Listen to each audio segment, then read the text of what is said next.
Where you at, Sutek?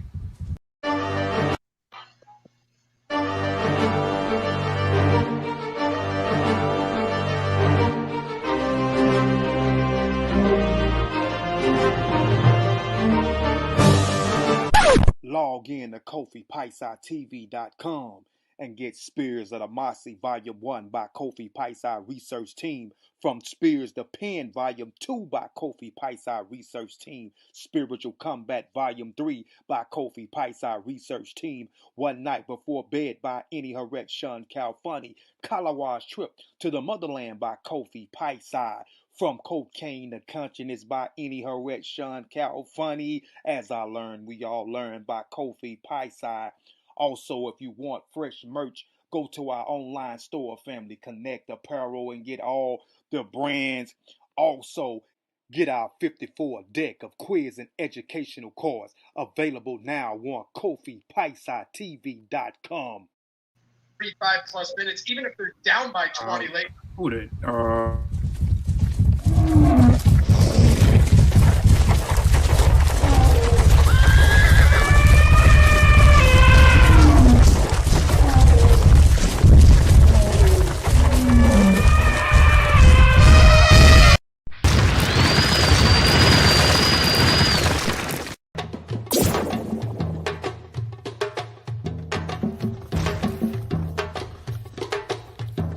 Alright, ladies and gentlemen, the books is in. The books are in. Yep. They're in.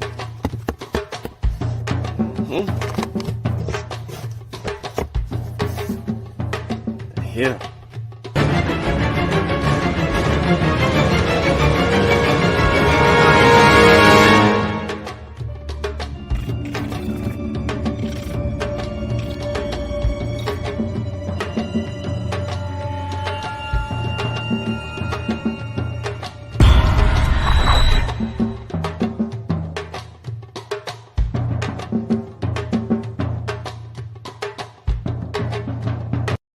Yeah, 5,600 on DraftKings. All right.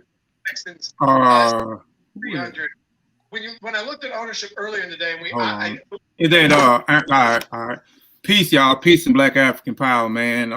Welcome back to Kofi Piesie Research Team. Hold on, everybody. Everybody, could you mute your mics for just a moment? All right. Like I said, welcome back to Kofi Piesie Research Team. This is another edition of Warrior Scholars, where we interview some of our favorite warrior scholars, up-and-coming warrior scholars, or warrior scholars who have solidified their self in our community. First, I want to say ETM Hotep. I want to say Dua Duau, Dua Aku, Dua Netcha, Fatmu Alafie, Fatmu Riwi, Fatmu Iwa Pele, Majuba Iba Ie Gungun, Majuba Iba Ie Gungun, Majuba Iba Ie Lagba, Majuba Iba Ie Lagba. I always want to get on, well, Egungun, Kiki, Egungun. I always want to give honor and praises to the ancestors, because without the ancestors, we wouldn't be here. We are our ancestors. I got one brother from Kofi Piesie Research Team on the panel. The rest of the brothers is from the Pseudo Killas. Some of the brothers reserve their panel time to give it to the Pseudo Killas. But before we get into the interview, Brother Sutek, could you mute your mic, man? You got anything, man, before we start the show? Yeah, Shay Lafayette needs your brothers. Sutek. I was about to say Satep, man. Damn, Kofi. You got me into that. Yeah, man. Great interview on the way. I've been anticipating this one. My brother's about to kick that good science talk to you. Make sure y'all get your pen and pad out. Make sure y'all get your questions ready. If you got any questions for the brothers, maybe if we have time, we might be able to get to a couple of them. But yeah, man, peace to the brothers on the panel. Peace to the Pseudo Killas. Let's just get it in, man, and be on the lookout next month for Moorish March Madness. Y'all more about to get it, man. I'm telling you. Yeah, peace to everybody that's in the chat, man. I'm gonna let everybody introduce themselves in just a minute. Let's go through the little formalities, and then we'll let everybody from the Pseudo Killas introduce themselves. Family, please like, and share the show. I guarantee this is going to be another powerful interview. Let me share my screen real quick. Just damn, I ain't even did the formalities that we go through before we get into the interview. Share my screen. All right. Y'all let me know when my screen is sharing. Damn. We see it. All right. Okay. Let me enlarge in this real quick. Like I say again today, this is interview with our good brothers, Pseudo Killas. It's a line of them. I ain't know it was this many of them. There's a bunch of them. As I learned, we all learn. Y'all know this is a phrase that we use over here on Kofi Piesie research team and on Mossi Warrior Clan YouTube channel. We must not let our ancestors down. We're definitely not letting our ancestors down over here. And we always dedicate a show to some ancestor or some of our favorite scholars. So today's show is dedicated to Brother Benjamin Njai and Brother Ankh West. These two brothers are the founding members of the Mossi Warrior Clan. And I'm dedicating the show to them today because the show came about. We interviewed both of them 3 months ago. So the show actually started 3 months ago, Warrior Scholars. We named the show, the interview we did, Warrior Scholars. The interview was a great interview, powerful interview. So we just wanted to try to keep it up and get some of our, favorite scholars, up and coming scholars, or scholars who have already solidified themselves. So we've been keeping it on. So again, I want to say Majuba Iba to Benjamin Njai, Majuba Iba to Ankh West, which means I give honor and praises to them, man. Also, man, go get your Warrior Scholar shirt. You got the two scholars on the front holding the Kofi Piesie Research Shield and the Mossi Warrior Clan Shield standing on some books. So go get your Warrior Scholar t-shirts. They are available on our clothing line, Mboka Family Connect apparel, if you want one of those shirts. Also, real quick, these are we put out several publications last year, so go get Spirits of the Mossi Volume 1 from Spirits of the Pen Volume 2, Spiritual Combat Volume 3. This is a collective. We have 3 volumes. Shawn has a children book out, One Night Before Bed. I have a children book out, Kalawa's Trip to the Motherland and African Education and Music and Instruments. Shawn's Cocaine to Consciousness, and my As I Learn, We All Learn, sharing information with others, deepen their own knowledge. And this book is also dedicated to the brother that's on the panel, Ankh West. Also, go get our 54 deck of cards that we talked about. We've been talking about. We put out a 54 deck of cards for Black History Month, so go check that out. Now, Warrior Scholars, we have to define before we get into the interview what a warrior and what a warrior scholars. I mean, what a warrior is and what a scholar is, and what we deem the warrior scholar is. A warrior scholar, just a few little definitions from the French word warrior, a warrior, a soldier, combative, one wages war, warrior, wages war, warrior, a person engaged in experiment and warfare, broadly a person engaged in some struggle with conflict. Scholar, a person who attends a school, a study under a teacher, pupil, a person who has done advanced studies in special fields, a learned person, a holder of scholarship. Scholar, a person who studies a subject in great detail, especially at a university. Dang, hold on, y'all. I went off of my screen still sharing? Yeah. Okay. This is my perspective and T'Challa's perspective of what a warrior scholar is. We'll start the interview. My meaning of a warrior scholar is someone who is well studied or waging war against mistruth, pseudoisms, and willing to stand on the battlefield against institutions and platforms that promotes that. A warrior scholar is someone who is on a mission for the truth, for accurate and sound information. A warrior scholar is one who have this discipline, good character, moral, and willing to fight back against those who use information dangerously. T'Challa's perspective of a warrior scholar is one who embarked in a journey on self-mastery through rigorous physical training in an effort to better one state of being. A warrior is one who embarks on the journey of self-mastery through countless hours of meditation in an effort to learn the arts of stillness, becoming harmonious with their environments and all existence. A warrior is molded, guided, torn down, and built up so that the people may live and continue to proliferate. Those who seek this path knows the invaluable gifts of humility and knows their place amongst the hierarchy of the people. But what does a warrior have to do with a scholar? A scholar is one who embodies all of the concepts mentioned above, with the focus geared towards scientific literacy and literacy as a whole. One must first be able to read and then develop superb reading and comprehension skills in order to properly relay the message received through one's scholastic endeavors. Proper demonstrations of methodology and any style of discipline and field of study is the only way to reach a proper conclusion. So a warrior scholar is one who fights on behalf of the universal truth, one who seeks the truth, truly set the standards of combats omnipresent misinformation, one who stays in their lane, humility, one does not portray themselves as a master swordsman if they specialize in a spirit. So I just wanted to get those definitions out the way of what a scholar, what a warrior is. I'm going to stop sharing my screen and we will reside with the interview.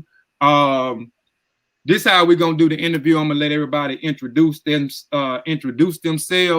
And the questions that I got a ton of questions. And the questions is going to be, it's going to be like, I'm going to ask a person a question, one individual question, because I want to get to know who the Pseudo Killas are as an individual as well as a collective. So there'll be individual questions that I ask, and then there'll be a collective where I'll ask the team as a whole, and they can go down the line and answer the question like that. So first, next Chefreen. Chef, since I see Chefreen first. Chefreen, go ahead, man, and introduce yourself. A brief introduction for people that may not know who you are.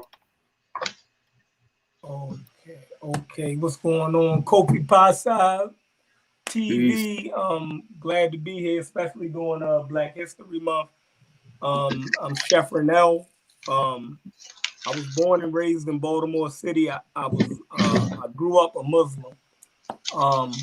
So a lot of times my information was always in question.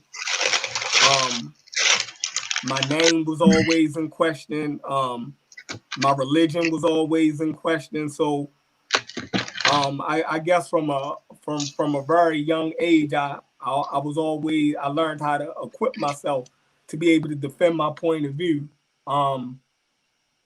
As I grew out of religion, I started to ask who Black people was before religion or before Islam.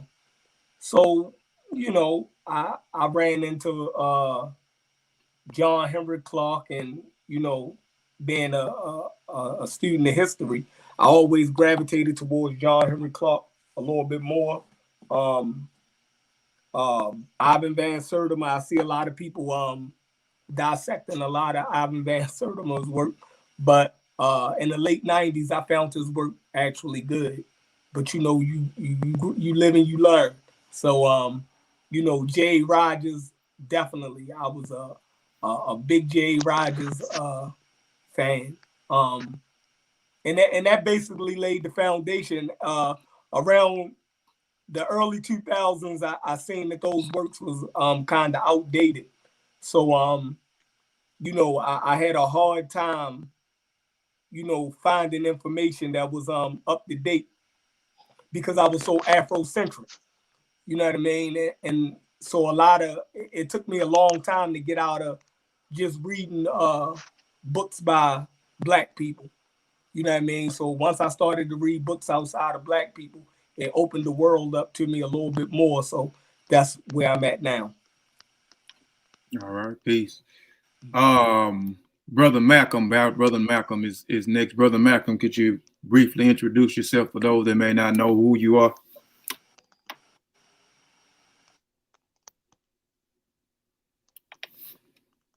He might have stepped away from the mic. We'll come back to Brother Malcolm. I am Sosa. You next, brother. Introduce yourself, man, for those that may not know who you is. For sure, man. I'm Sosa, King Sosa. I'm from Charleston, South Carolina. Geechee and all that, that's a part of my culture. So, yeah, I started my journey off very, very young. Luckily, I was able to have a grandmother that was open-minded. So at about the time I was 11, I had issues with church. I didn't really I would question stuff a lot. And when I was 11, she allowed me to stop going because I said, "Listen, I don't. This ain't something I want to do." You know what I'm saying? And she said, "Well, try Bible school, and if you don't like Bible school, and then she'll pull me out." And I tried it. And when I came to her afterwards and said, "It ain't what I want to do," she allowed me to set my own path. So that kind of set me on my way. So then by the time I read high school, and it's Malcolm X then, one of the first books that really sent me down that path was the autobiography of Malcolm X. I read that book when I was about 16, 17. And then that book started my journey. And then some type of way, one of the first books I got after that was Sheikh Anta book, Civilization of Barbarism. And then I was blown away. You know what I mean? The whole all the information that he was dropping, all the jewels, and then I just wanted to know more and more and more and more. And then in the back of those books, those led to your Ivan Van Sertima's, your Runoko Rashidi. It's big on Runoko Rashidi. Core J. Roger, like Chef said, like all the beginning books that a lot of the people on the panel probably pick up. Chancellor Williams' Destruction of Black Civilization, and so that took me back to the root of mankind. And so then I started saying, well, because even though I did not adhere to Christianity or the Bible, I still had a belief in God. Though I thought that maybe there was a God, but the God of the Bible just ain't it. So I was like, well, I wanted to know, well, who were the first people to speak about God? Like, so that led me on my journey to find out who the first people on the planet was, and so forth and so on. Took me to science, and then I ended up, getting more and more into the sciences, and man, it propelled me to where I am today. So that's just a brief introduction to my path and how I got to where I am. No doubt.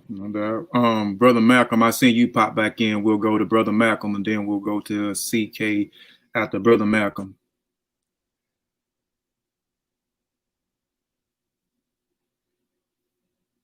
You there, Brother Malcolm? He might be here.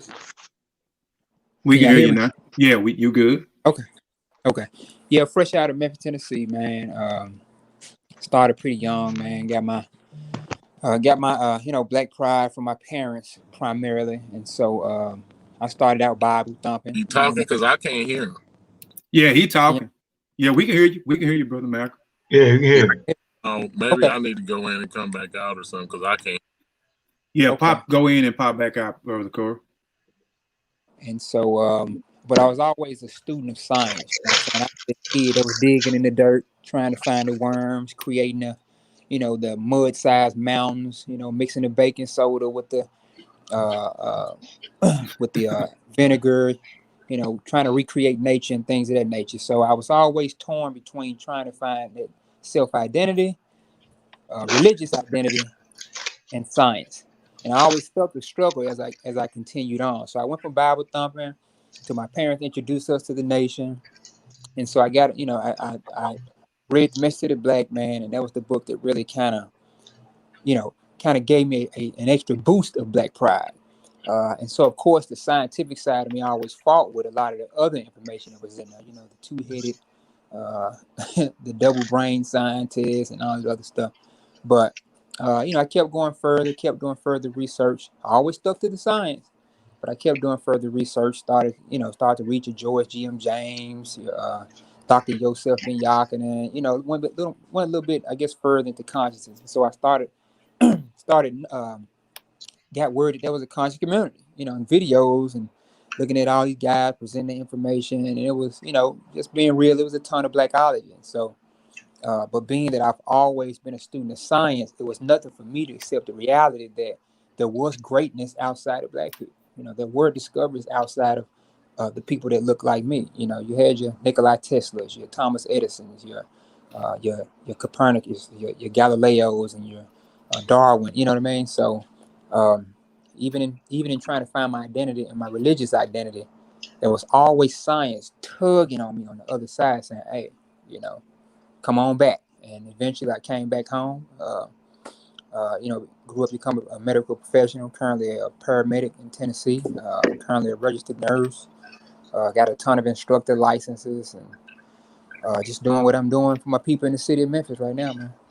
Met up with the Pseudo Killas here shortly, man. They was doing their thing. I was like, shit, sign me up. And here we are. You know what I'm saying? Yeah, peace. Sister CK, go ahead, Sister CK, for those that may not know who CK the freaking poet is. Flicking, what you say, CK? Flicking, what you be saying? Why you making fun of me, Kofi? Anyways, I first like to start off by saying peace to the panelists, peace to the chat. Hopefully everybody is doing lovely this afternoon. I appreciate Brother Kofi for allowing us to come through. Well, I mean, y'all kind of know me a little bit, but I guess there's some things that I really don't talk about too much on the panel. But, you know, my name is Chani Kinsler. A lot of people know me as CK the Poet because a lot of people struggle to say my first name. And that's always been kind of a cool name. I, yes, actually do shockingly write poetry. I haven't written anything seriously in the past, like, I want to say 2 years maybe. But, you know, I do actually have a WordPress website where I've put a lot of my poetry on there, as well as things that I've written when I was in college. I guess what kind of started me off into getting into, I guess you could say, science or history or anything like that to that degree would be my father. My father, he was part of the Nation of Islam, still is today. I really wasn't really a practicing kind of Muslim thing until about, I want to say, about halfway into middle school and most of my high school. I don't think I ever really truly 100% believed it. I think I just wanted to. It wasn't like I actually believed it, but I just wanted to do it because my dad was doing. I wanted to do everything that my dad was doing. So he got me on to reading books from like Anthony Browder, Layla Africa, of course, all of Elijah's books. And probably like my favorite book I remember him giving me when I was a kid was Destruction of a Black Civilization. So reading stuff like that really kind of got me into really liking science, really liking history, you know, and I was really into those things up until I got into college. So before I got to college, you know, I was really into anime and comic books as a kid, and I was writing my own comic books as a kid. And I decided that I wanted to write about, I wanted to create this group of people, and I wanted them to have the oldest religion like ever. And I thought it was Islam. So as I got to like trying to find, you know, actual information to support my claim that Islam was the oldest religion, I started finding out sources that proved that it wasn't. And then I tried to see if it was Christianity. It wasn't. So if it was Judaism, it wasn't. And then I just started putting two and two together, and then I went on some other kind of crazy ass journey where I started looking into, like if these aren't the oldest religions, like why do people say this? Why do people think this? So I started looking into what was going on around those areas where these religions cropped up. And I started putting two and two together that there was a lot of class wars going on in these areas, a lot of fighting, a lot of forced conversions, and just I kind of came to the conclusion that, like people just making stuff up. They're making stuff up and they're trying to force people to their belief systems, to the way that they want to practice things. And those religions that's played a big role into how they spread around the area. So pretty much as a 16-year-old kid, I was like, I don't think I can practice this anymore. You know what I mean? And I said, you know what? I'm not believing this. I'm not practicing this no more. I didn't really know it at the time, but that was pretty much the beginning of me becoming an atheist. It wasn't until I got into college that I realized that, oh, I'm an atheist. You know what I mean? So I took ethics classes. I took a lot of leadership classes, I think I took a philosophy course too as well, and really kind of got into reading about different people and learning about different things. I'll be honest, I didn't really have like a real strong African-centered teaching the little bit that I did get, I kind of got while I was in NOI and a lot of the stuff that my dad taught me. But, you know, that was pretty much the beginning of it. So as an adult, don't bounce around to different things. Got my associates in criminology, got my bachelor's in public safety. Currently today, I work as a government operational consultant. The actual formal position title for my agency that I work for is a qualified intellectual disability professional. So I have a caseload. I work at a long-term care facility. I make sure that the people there that are in my caseload get the care that they need and that they're getting the services that they need to have and all that good stuff. But how I ran into Ankh, if I'm being honest, I originally was watching this dude. I don't know how I got into this. I think, you know, because I was running into atheism and I was watching atheist shows, I was watching atheists beating up Hebrew Israelites and Christians. And then from there, I was getting recommended videos on YouTube by this dude called The Real Merkaba. He shockingly still makes videos today. And then from watching his videos, I was getting recommended videos from Sa.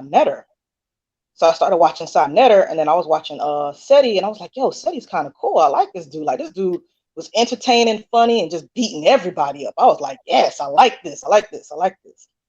And then from there, from watching him, I started seeing Garfield, and then Garfield was on there talking, and then he was name dropping, you know, Mossi Warrior Clan, you know, Ankh's channel.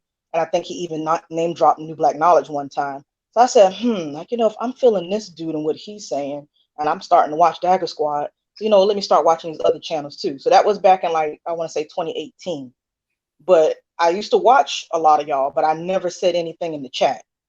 And 9 times out of 10, when I did watch, it was either after y'all had went live, or it was while y'all were live, but I was watching it like on my Xbox or something like that. So you can't really see the chat when you're watching it. So I didn't know all these crazy behind beefs and fights and all that stuff was happening in the chat while I was watching y'all live. So I want to say about the beginning-ish, middle-ish of 2019, I started getting a little bold and started, you know, speaking up in the chat a little bit more. You know what I mean? And then I sent an email. No, I sent a message to Ankh one day on Facebook. I'm surprised he responded to it.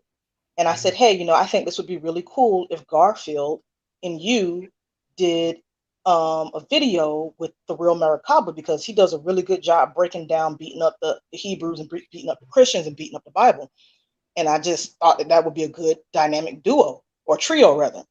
And see, the thing is, at the time, I was not watching The Real Merkaba's recent videos. I was only watching his older videos when he was beating up the Bible and stuff.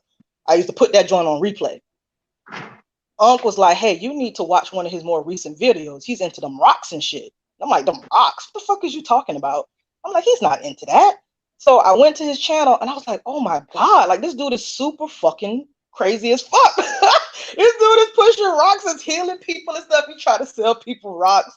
I was like, dang, thank you for telling me that, Ankh. Like, I didn't know. I said, I can't watch this dude no more. So when I said that to Ankh, Ankh was like, hey, shorty, how about you come on my channel one day? And I was like, really? I thought he was joking. I'm being honest. I thought he was joking. And I wasn't going to do it initially, because normally I'd be chilling in the back. I'd just be watching. You know, I normally don't even type in the chat like that. You know what I mean? But I just kind of went for it. So he went live. It was on a Saturday. I think it was like August 2019. And he was like, I think they had SAR was on the show at the beginning of the show, and then it was Jawu, and they had this dude on there called Lotus, or Lotus. I can't remember his full name, but he's one of them Aboriginal crazy mother flowers. And Ankh was like, hey, you know, you coming? I thought you was coming. And I was like, oh, for real? Like, you sure you want me to come up here? So I came up there, and I finally got a chance to speak, you know, and I kind of went in on Lotus a good bit.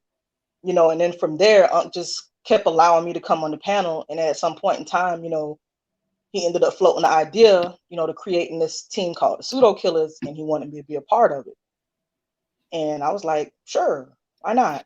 You know, because I like to read science. I like to read, you know, science journals and articles. I like to watch documentaries. I like to read into history. So I kind of get the best of both worlds. You know, I'm really into New Black Knowledge. I'm really into learning about my Black history.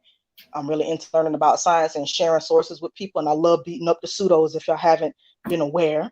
You know what I mean? And I may not be as good as some of the other pseudo killers at remembering everything and being able to regurgitate stuff and, you know, pull up sources on command, but I can go get that if I have to. But I hope I wasn't too long-winded, but I think that's me in a nutshell. Yeah. Let's fight, Chefreen, if you still watching, you can come back in, Chefreen. We got another slot. I know you popped out. I don't know if you popped out to let True Ministry in, but you can pop back in, Chefreen. We definitely need you back on the panel, brother. Next we'll go to we'll say for last, we'll do Brother Kent. Brother Kent, introduce yourself, man, to those that may not know who Kent Logan is. All right, yeah, y'all can hear me, right? Yeah, briefly now. We don't do a CK. About to play the turn on the music. Y'all know y'all enjoyed that. Don't lie. Yeah, we enjoyed it, sis. We enjoyed it. Already put the movie out, yo. Now, but my name Kent Logan, man. From Washington D.C., man. Spent a lot of time in Charleston, South Carolina. That's my second home. Man, to be short, man. Grew up as a Christian. Mama raised me as a Christian. 100%, 99% Christian family. You know, always had questions about where I came from, as far as like, you know, how did we get here? You know, what's going on in space and all of that. And when I used to ask the Christian leaders or whatever, they never gave me a straight answer. So I just kind of had to go with what they said. And you know, throughout life or whatever, had a little journey through different avenues. Was in the conscious community, you know, dealing with those cats for a while. In South Carolina, had the Sankofa family group that we used to bring lecturers down there, you know, trying to spread information to the people. What I thought was, you know, the real information and all of that. And then come to find out I was full-blown pseudo. You know what I'm saying? All of it wasn't bad, but, you know, it was a lot of pseudo information that was being spread by some of the guys. And, you know, from there, ran into Ankh, you know what I'm saying, brought him down a few times, and he kind of pointed me in the right direction, and I just kind of took it from there on my own, you know, just, you know, looking for different authors to read, different scientists to, you know, told me about the journals and all of that. He created the Pseudo Killas, and, you know, I told him, yeah, I'm good. I can get on there with y'all. And, you know, it was on from there. No doubt, no doubt. Now, Truth Ministry, for those that may not know who you is, brother, could you briefly introduce yourself? Yeah, peace to everybody in the chat and on the panel. I'm Truth Ministries, and pretty much the reason I joined the Pseudo Killas is because I was one of those people that was in the chat. You know what I mean? That was always arguing and debating everybody in the chat, because I was into African spiritual science at the time. You know what I mean? Real heavy. So I'm gonna keep calling it African spiritual science. We may and him still have a slight debate about that, but it ain't nothing major. But yeah. So it took me from having it's another meaning for the pseudo killers other than just killing pseudos. To me, it means like killing the pseudo and you. It took for me to actually have to go into the books and go into everything to have the pseudo and actually debate these guys and actually lose to these guys. You know what I mean? To actually be able to kill the pseudo within myself. You know what I mean? Because it wasn't like I was going in the wrong direction. It was that I didn't have the right information to back what I was going traditions I was going in. I didn't understand it. I was understanding all the spookism from spirituality. You know what I mean? The Pseudo Killers pretty much, and the Dagger Squad and MBK pretty much took the pseudoisms out of it.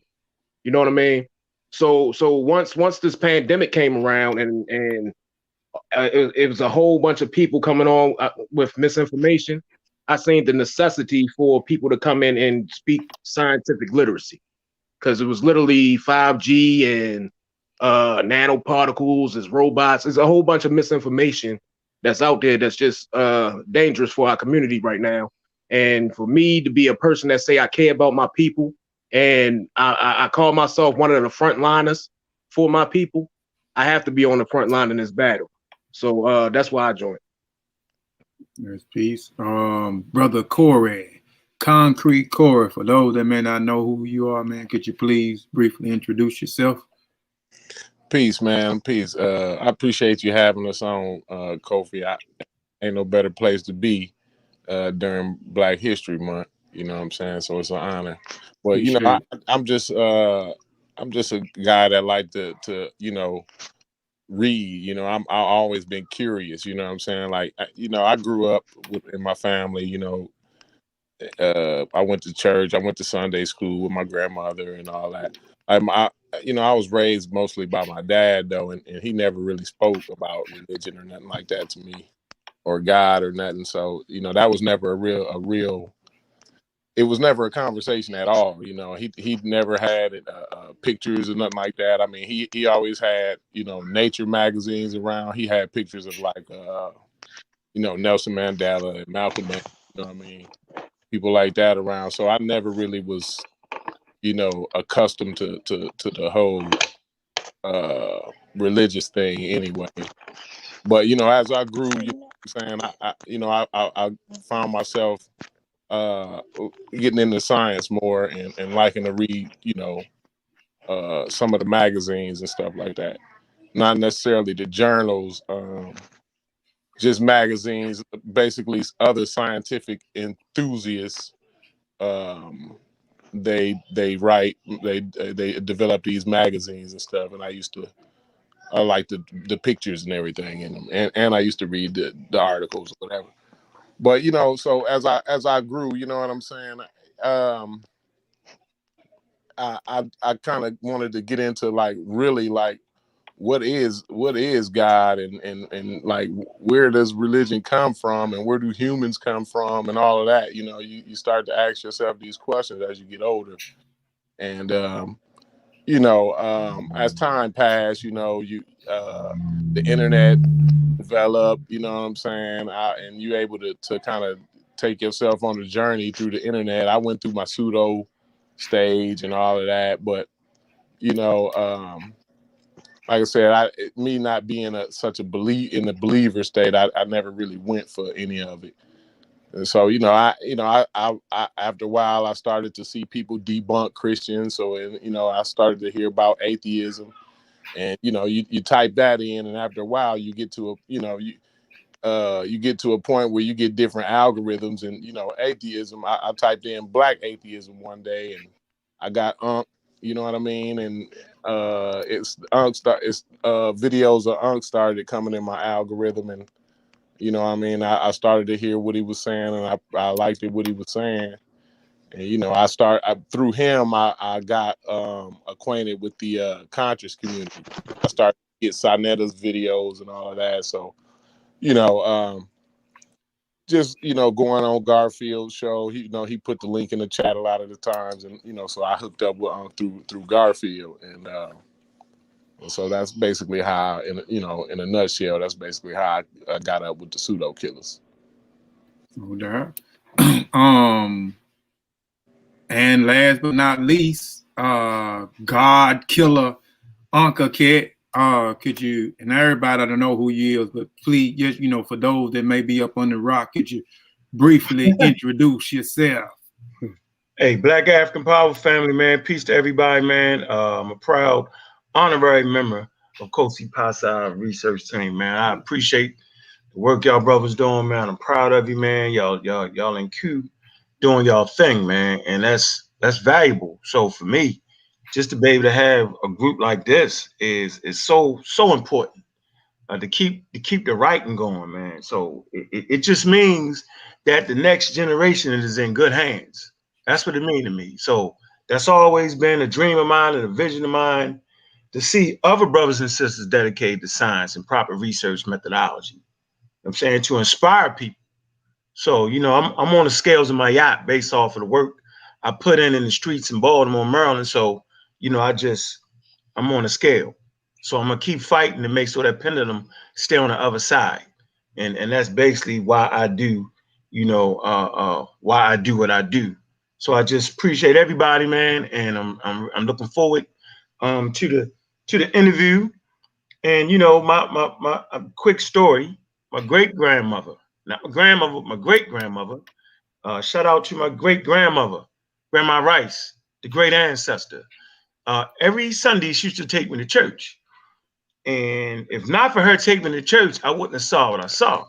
So every Sunday when I went to church, I used to have these big stained glass windows. You know what I'm saying?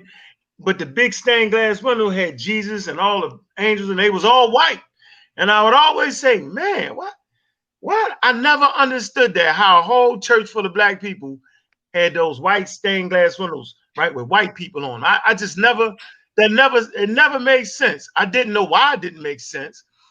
But so from that moment of first time I stepped foot in the church and seeing Jesus was white, God was white, the angels was white, that was enough for me to always question from that point forward.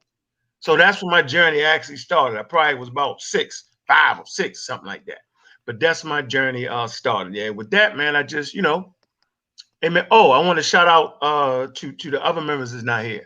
Dr. Oyal Mayat, Brother Nahisi, and Brother Vance. All right, shout out to them. And, you know, let's go ahead and get it cracking. All right, let me add True Ministry back. All right. Now that we got the introduction out the way, we always want people to introduce themselves when they come on the platform. And the first question, like I said, how I got them, the question phrase, it'll be because I want to get to know the individuals, personally myself. So it'll be questions targeted toward the individual members of the group, and it'll be then a question to come behind it as a collective with the group, and y'all can go behind each other and answer the question. And this is a question here. The first question that we have for people that's always on the show is name some of your favorite warrior scholars. So could y'all name, briefly some of y'all who y'all would deem to be a warrior scholar? Can anybody answer that? Yeah. I can get one name off the top. Dr. John Henry Clark. Okay. Let's say Amos Wilson. Yeah, I would have said Amos Wilson, but Neil deGrasse Tyson. Okay. Yeah, I'm gonna go with shout out to Chris too for the Kofi Piesie research team, man. He made sure I actually put this in my library right here. So, for me it's Hubert Harrison, Dr. Ben, John Henry Clark, and who else we got? Dr. Ben, John Henry Clark, John G. Jackson. They like the 4 horsemen for me. Atheists, and for me that's my bread and butter right there. And they warrior scholars, because if you can fight against your oppression by alleviating the God in your mind, we done went a long way for success. No doubt. What about the rest of the members? This a question for everybody. You can name as many as you like. Shake onto Joe, no doubt. Yeah, I was just about to say that one. I don't know. I don't really have one because I don't read so many different things, and then I forget what I'll be reading. But the book that I read from him back in when I graduated in 2017, Barbarism and Civilization, I really enjoyed that book. And I mean, I know this is a white dude, but I really enjoyed when I was in a philosophy class in college. I really enjoyed when we started learning about David Hume, despite the fact he might be a smidgen racist. Damn. Yeah, he might be a bit racist. I mean, well, we didn't learn about that stuff in school. We just focused on just the philosophy. But I really enjoyed his stuff. He really opened my mind to a lot of stuff. I'm trying to think. It was one more book. Oh, and of course I would mention Chancellor Williams with Destruction of the Black Civilization. I really enjoyed reading that book as a kid, even as an adult. All right. What about you? Lawrence Krauss. Yeah. Richard Dawkins. That's one of my favorite dudes. What is called? Yeah, what about you, Chef? Oh, go ahead, Ken. I'm sorry. No, I say, oh, my bad. Go ahead, Sosa. Yeah, I would say for me, you know, one like I said, of course, Shake at the Jaw was the foundation. But man, like I said, I was big Van Sertima. You know what I'm saying? Like, yeah, came for Columbus. That was my joint. Man, from Superman to Man, shit, man, Fire. look.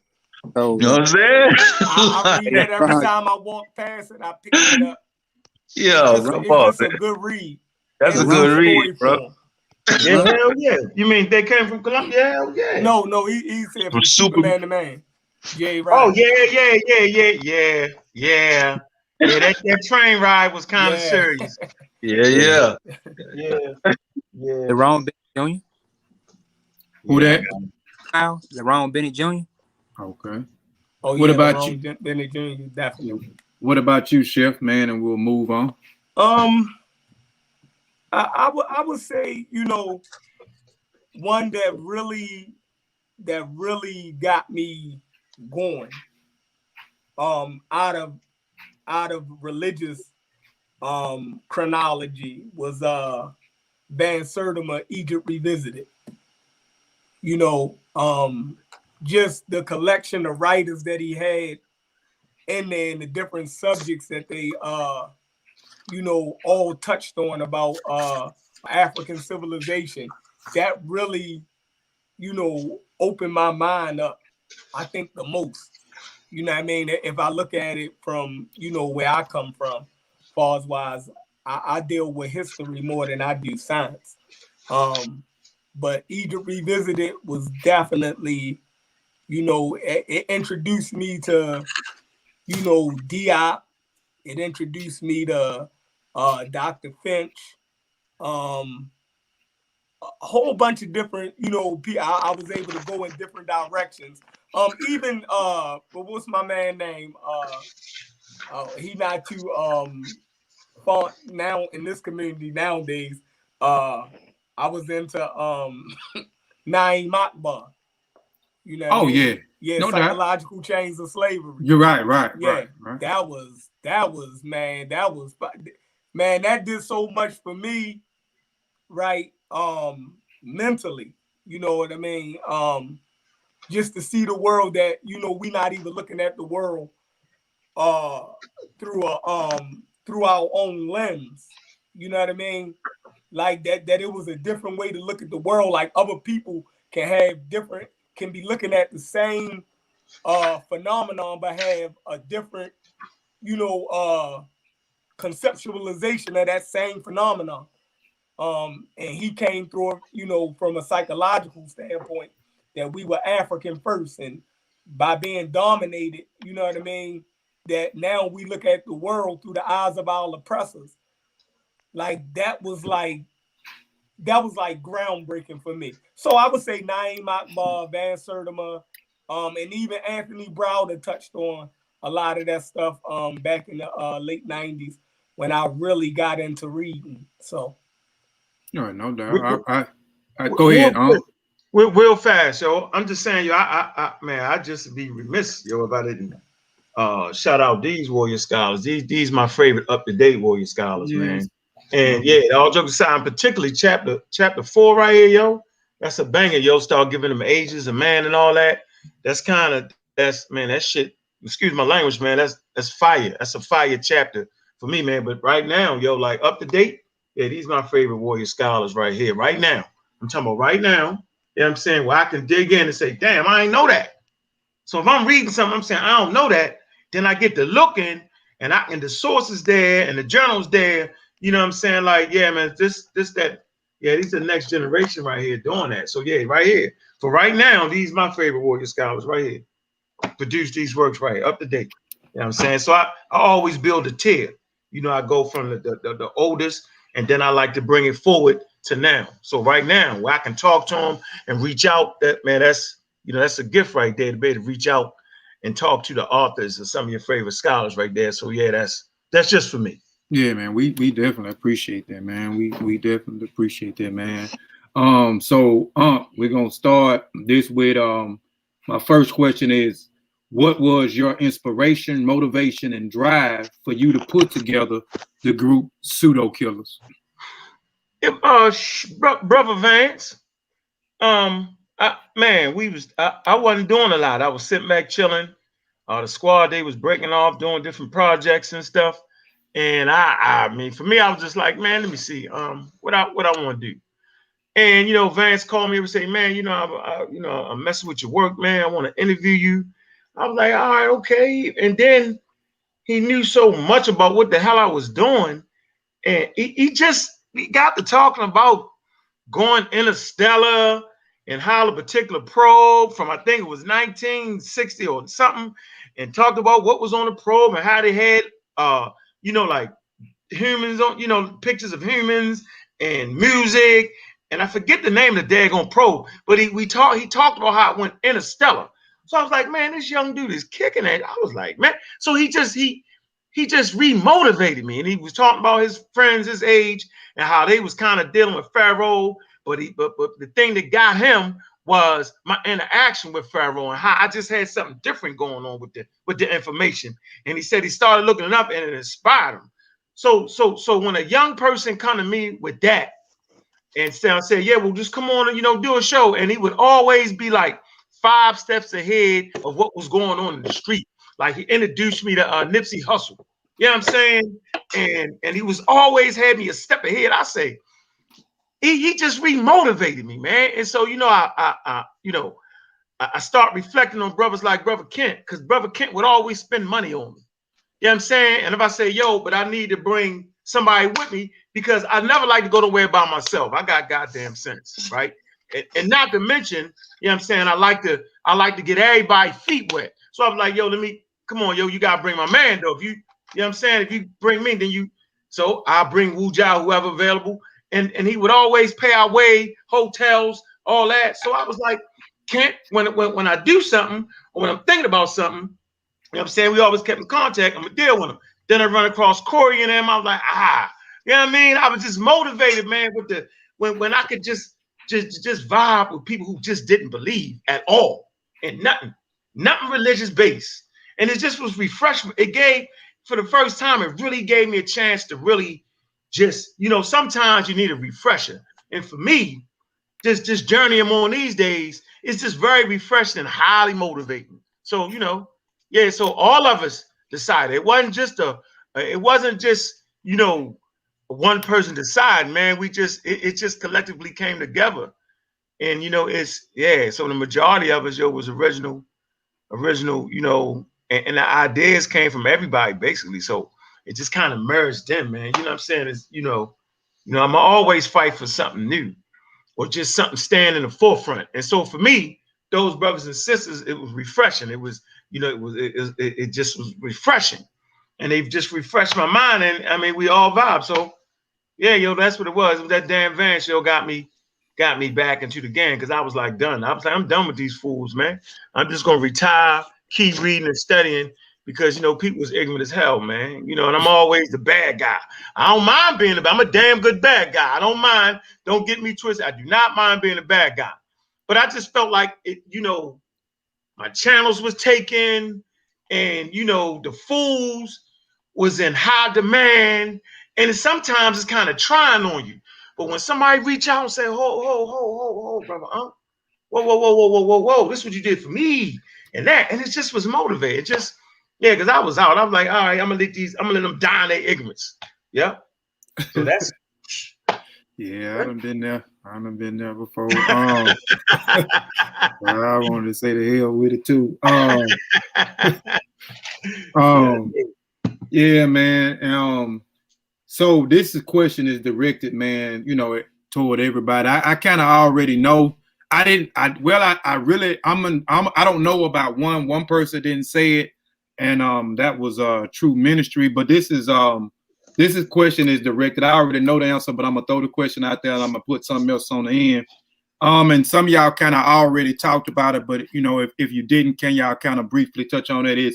So are all the pseudo killers atheists, and if so, what made you all turn to atheism? I know some of y'all kind of touched on it a little bit, but y'all can kind of reiterate on what was the point where it was the hell with all the religions, it was the hell with God, and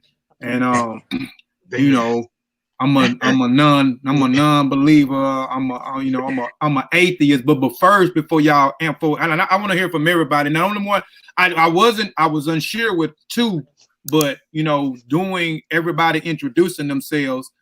Some people kind of already kind of explain a little bit, but still come back. Chefreen, because I want to hear some more. CK, I know CK and Chefreen did, but still, if y'all want to elaborate some more on that. Y'all can elaborate some more on that. And then I seen True Ministry. I knew y'all, and I didn't. When I see True Ministry, I just, I don't know Brother True Ministry, but I'm thinking about, I thought the brother was a preacher or something. So,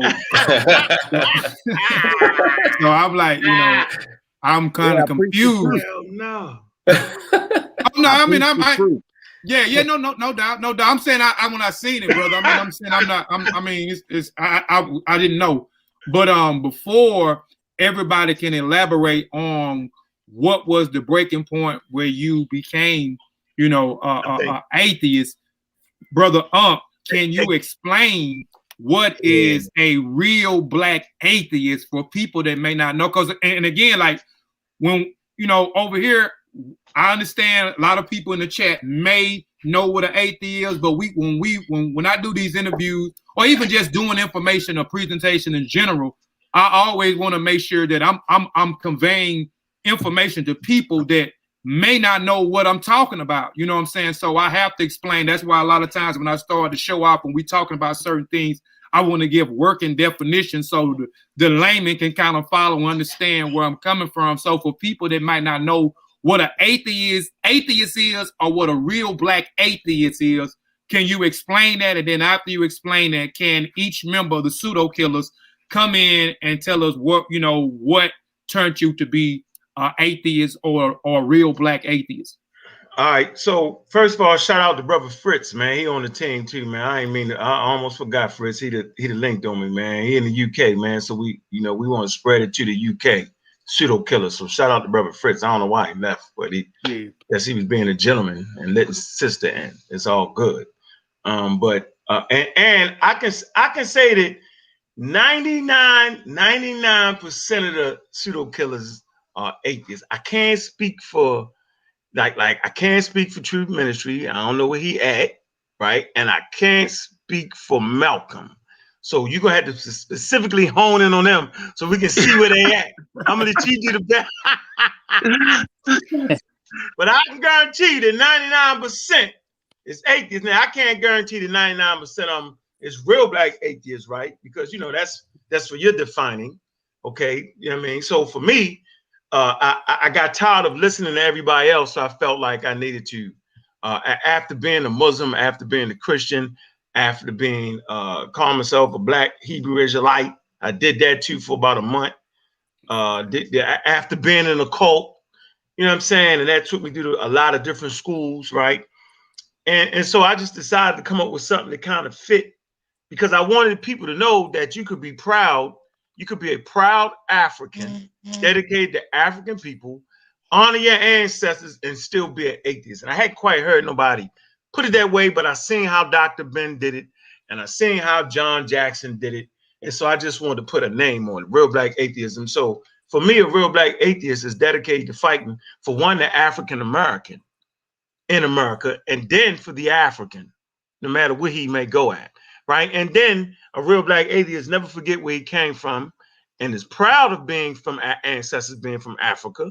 Right. Don't necessarily got to practice a spiritual system at all. That's not the point. But you can be, you know what I'm saying? As long as you're against the state sponsored religion, real black atheist is with it.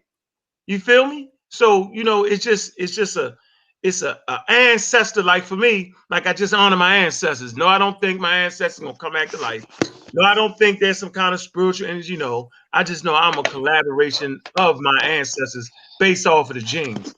So real black atheism will always honor Africa, right? Not believe in their gods, but understand what they meant by their gods. Dig a little deeper into it, right? And honor your ancestors. So for me, that's real black atheism. Definitely against the state-sponsored religions. Definitely that. But you can let everybody rock, and I don't want to go too long. Okay, then. Well, we'll go down. Well, yeah, we'll start with True Ministry. We'll start with Malcolm, and then we'll just hear from everybody else. Do I need to repeat the question, or y'all got it? No, I got it. Okay. Who you going first or me? Whatever one, no matter. Okay, I go in just in case I don't want to get a call and have to, buzz out. But for me, no, I don't believe in a God. I understand the concept, and I understand that in my mind, from my experiences, my studies, and like just like Brother Ankh, I was a part of. I've read, the history of so many different doctrines. Hinduism, Judaism, Christianity, Islam, even, delved a little bit into the West African religions, Mithraism, Confucianism, Buddha, you know what I mean? And you just kind of see it's just people's way of trying to explain their environment in a way that they can understand. And so for us, for people on the other side of the coin, you have the scientists. And that's pretty much what scientists do, is they explain the universe in a practical manner, or they try to explain natural phenomena in a way that humans can understand. And then I think this is why there's such a huge battle between the two, and have been for millennia. But just for me, just the continuous studies of different religions, combined with taking formal classes, getting that college education, to my guy Sosa point, those psychology classes, you kind of understand the human psyche and why we behave in the way that we behave. And then shout out to my boy Corey, physicists, they kind of put the cherry on top of the, on top of the cake for me. Because, I'm listening to Neil deGrasse Tyson, Lawrence Krauss, reading about, Max Planck, Louis Pasteur. I'm like, man, they're explaining natural phenomena. Albert Einstein, E equals MC squared. I mean, they killing it, and they're explaining these complex concepts in the simplest form, trying to better understand the natural world. And I always say if anybody will ever discover a God, it's gonna be a physicist. It's gonna be a damn scientist. So, so for me, that's what it is. My religion is science. It's just that simple. No doubt, I can respect that too, man. I definitely can respect that. If I could go ahead. If I could put the cherry on top, this will be it. I listened to Neil deGrasse Tyson the other day, and he said you could take you could take 100 people and have each of them to pick a lucky number. And every time you have somebody pick the right number, you'll exclude 50 people, right? You exclude half the population. You have them do it again. 50 will turn to 25. You have them do it again. 50 would turn to 12. You have them do it again. 50 would turn to 25. 25 would turn to 12. You have them do it again. 12 would turn to 6. Have them do it again. 6 would turn to 3. Have them do it again, and then you have your lucky person. He said, every time you do this experiment, one person will pull the correct number 15 times. It don't matter how many times you do this experiment, that one person is going to get it right every time they pull that card, because somebody has to win. And that's pretty much our universe. So there's nothing special about us, to the point where we got to feel like some magical figures in the sky just happened to create us because we were all so special. I thought that was profound, but that's it. The brother, True Ministry. Yeah. So, with me, to answer the question shortly, no, I don't believe in a God per se at all. But what I do understand is African spiritual traditions. And if we go into African spiritual traditions, let's go into like Voodoo, Haitian Voodoo. You have the word for the God is called Loa. All right. Loa translates into law. Okay. All the African spiritual traditions, all their gods, so-called gods, are really just laws and principles that you can apply to your life to make your life better. When the ancestors told me to know thyself, I took it serious. And what they mean is just to understand who you are, what you are, and understanding the natural world around you. And the only way to truly do this is through science. You see what I'm saying? So that's what I do. I'm not into the worshiping of any god, but I do practice African spiritual principles and traditions.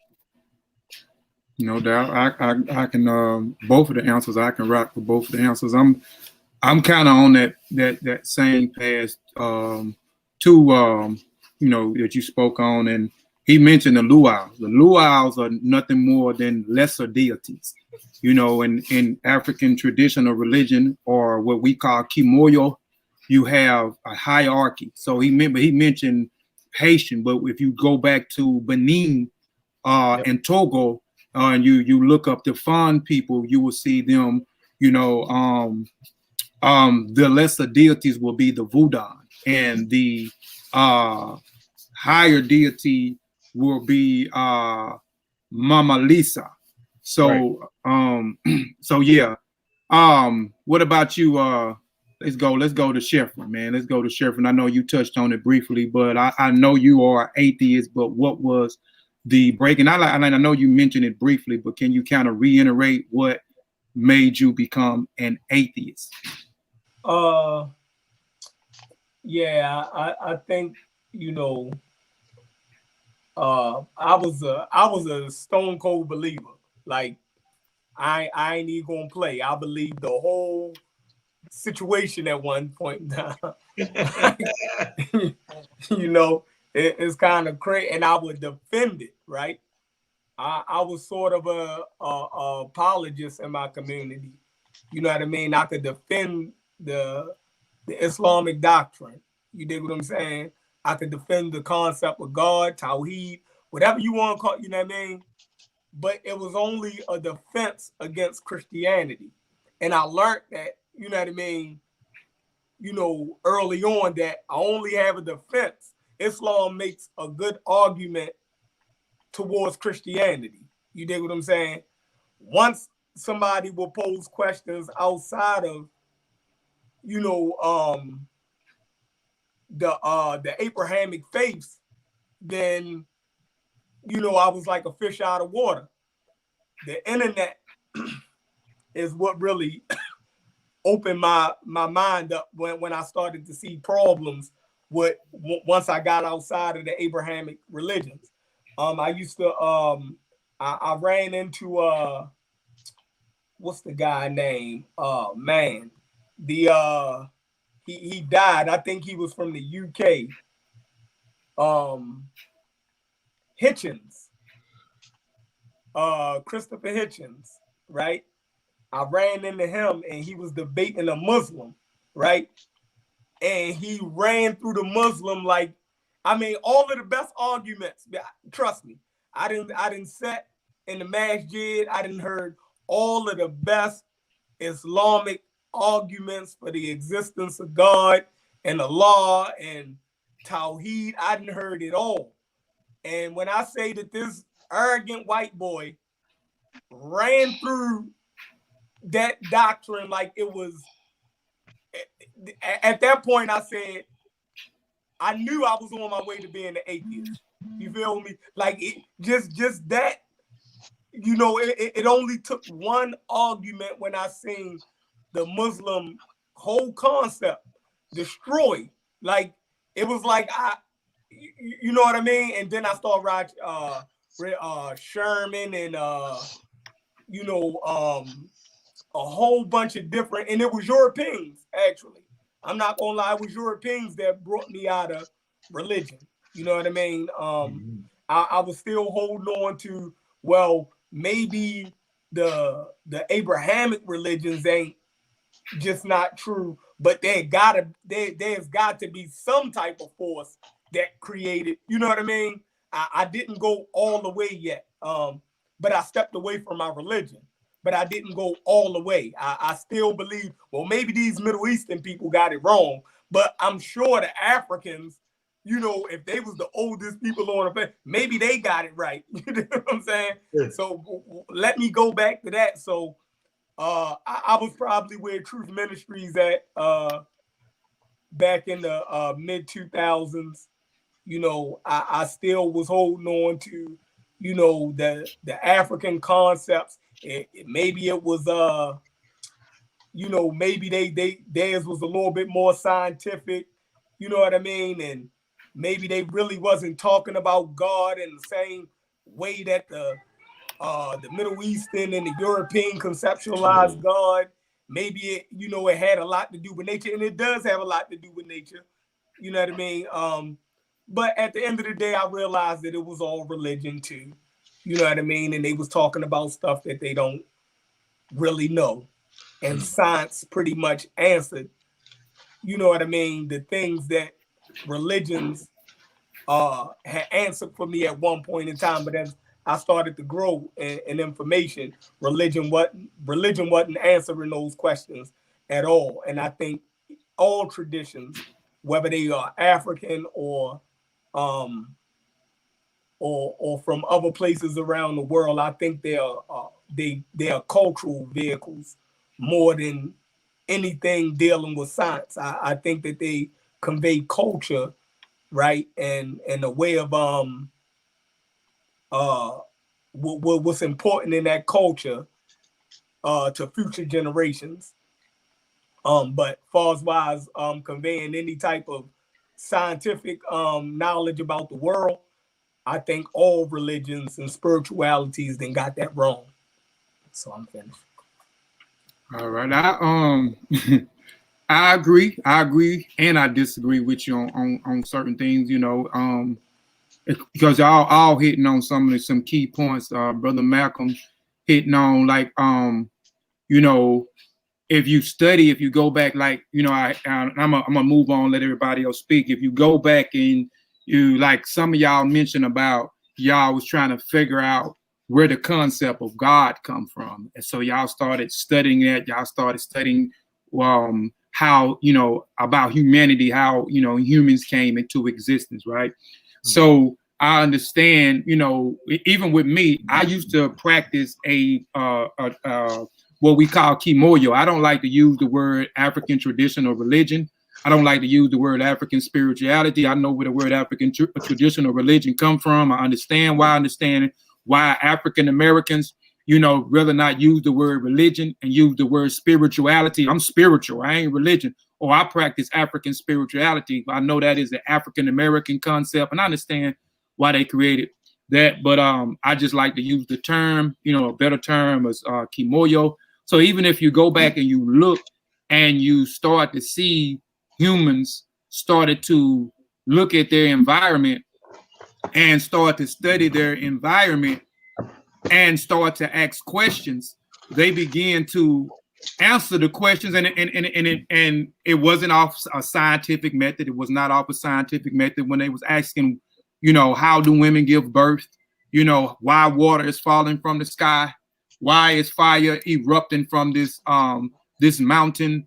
Where does one goes once he's dead and does not exist? How do existence come in? How one come into existence, or even trying to study the universe, or even nature. You know, one begins to answer its own questions through philosophy, you know, and then adding things for us, the culture, you know, around their surroundings. So I understand what y'all saying on that part. Even with some things, like I said, it's not based off scientific. I wouldn't say all African tradition does not have any science in it, but I can understand why you said what you said. And most in majority of what you said, I mean, almost 100% agree with what, you know, some of you guys are saying, because I no longer practice an African tradition anymore, because now I have a basic understanding of how these traditions came about, and a lot of them is based off your geographical location. But Brother Kent, well, let's hear from you, and then we'll hear from Concrete Corey, and I am Sosa, and then we'll say CK for last, if that's okay with you, CK. Oh yeah, it's all good. Just okay. Yeah. For me, you know, like I said, I grew up in the church. One time, I asked one of the preachers that was praying or whatever, you know, afterwards, I was like, "Hey man, when you pray to God, and you know what I'm saying, you say you hear God speak, and He told you this and all, do you really hear him like how I'm talking to you right now? You know, as a kid, because I'm thinking like, you know, I can hear, like if somebody say they can hear somebody talking, you know, they can hear the person talking. So he said, yeah. I was like, okay. And I just never heard that voice that he was talking about. You know what I'm saying? So as I got older, man, you know, I just stayed with it because, you know, that's what, you know, the family on it. So, you know, you don't never break away from what the family doing. And after a while, man, you know, YouTube came along and, you know, I'm watching videos on YouTube. Ray Hagens was one of the first dudes I watched, even though I know his information was questionable, but he kind of got me open to even starting to question it. And then I started researching about Jesus and all of that and the pagan holidays.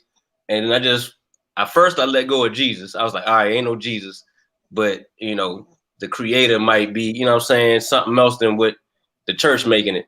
And then I had some friends that was on the African spirituality, or what they thought was African spirituality.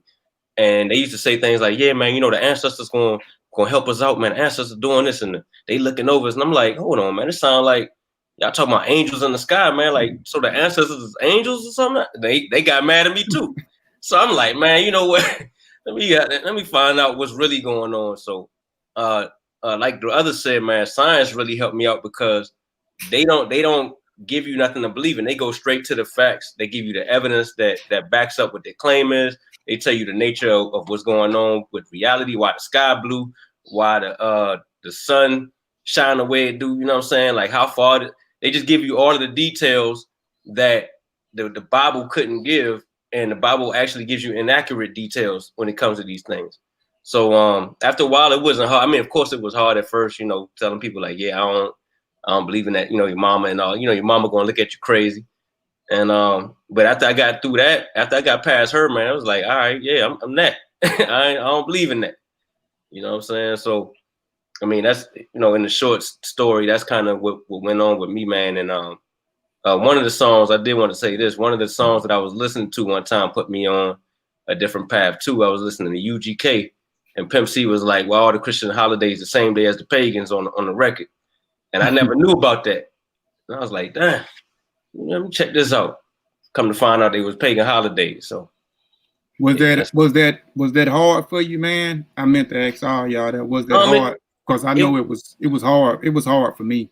It was what I'm saying was to your family when you mentioned, you know, when you know, the biggest thing was, you know, telling your mom. So was it, now what I'm asking, so was that a hard thing for you? And you know, was it hard for her? And because I know when I'm saying, when I, you know, when I did, this was 2013 for me, they thought, my mom thought I lost my mind. And then my father is a preacher, and we build all the time. My dad got a church, and his church, he has white and black congregation, and we build all the time. And the side of my dad's family is super religious.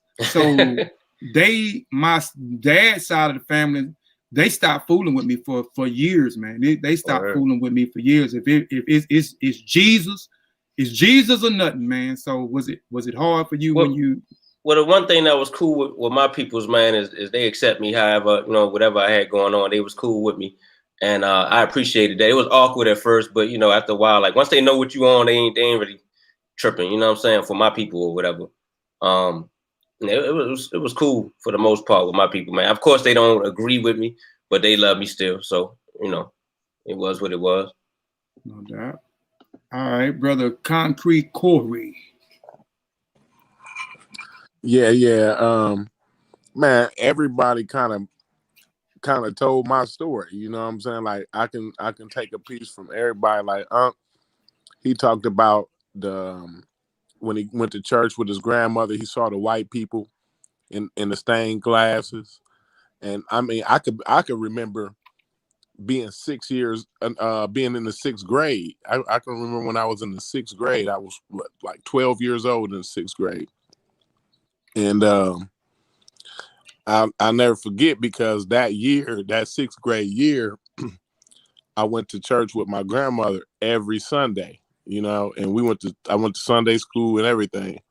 And I would sit there and, you know, my church was all black, you know, but I would sit there and I would look at those stained glasses, and Jesus got blonde hair and blue eyes, all the angels, everybody, you know.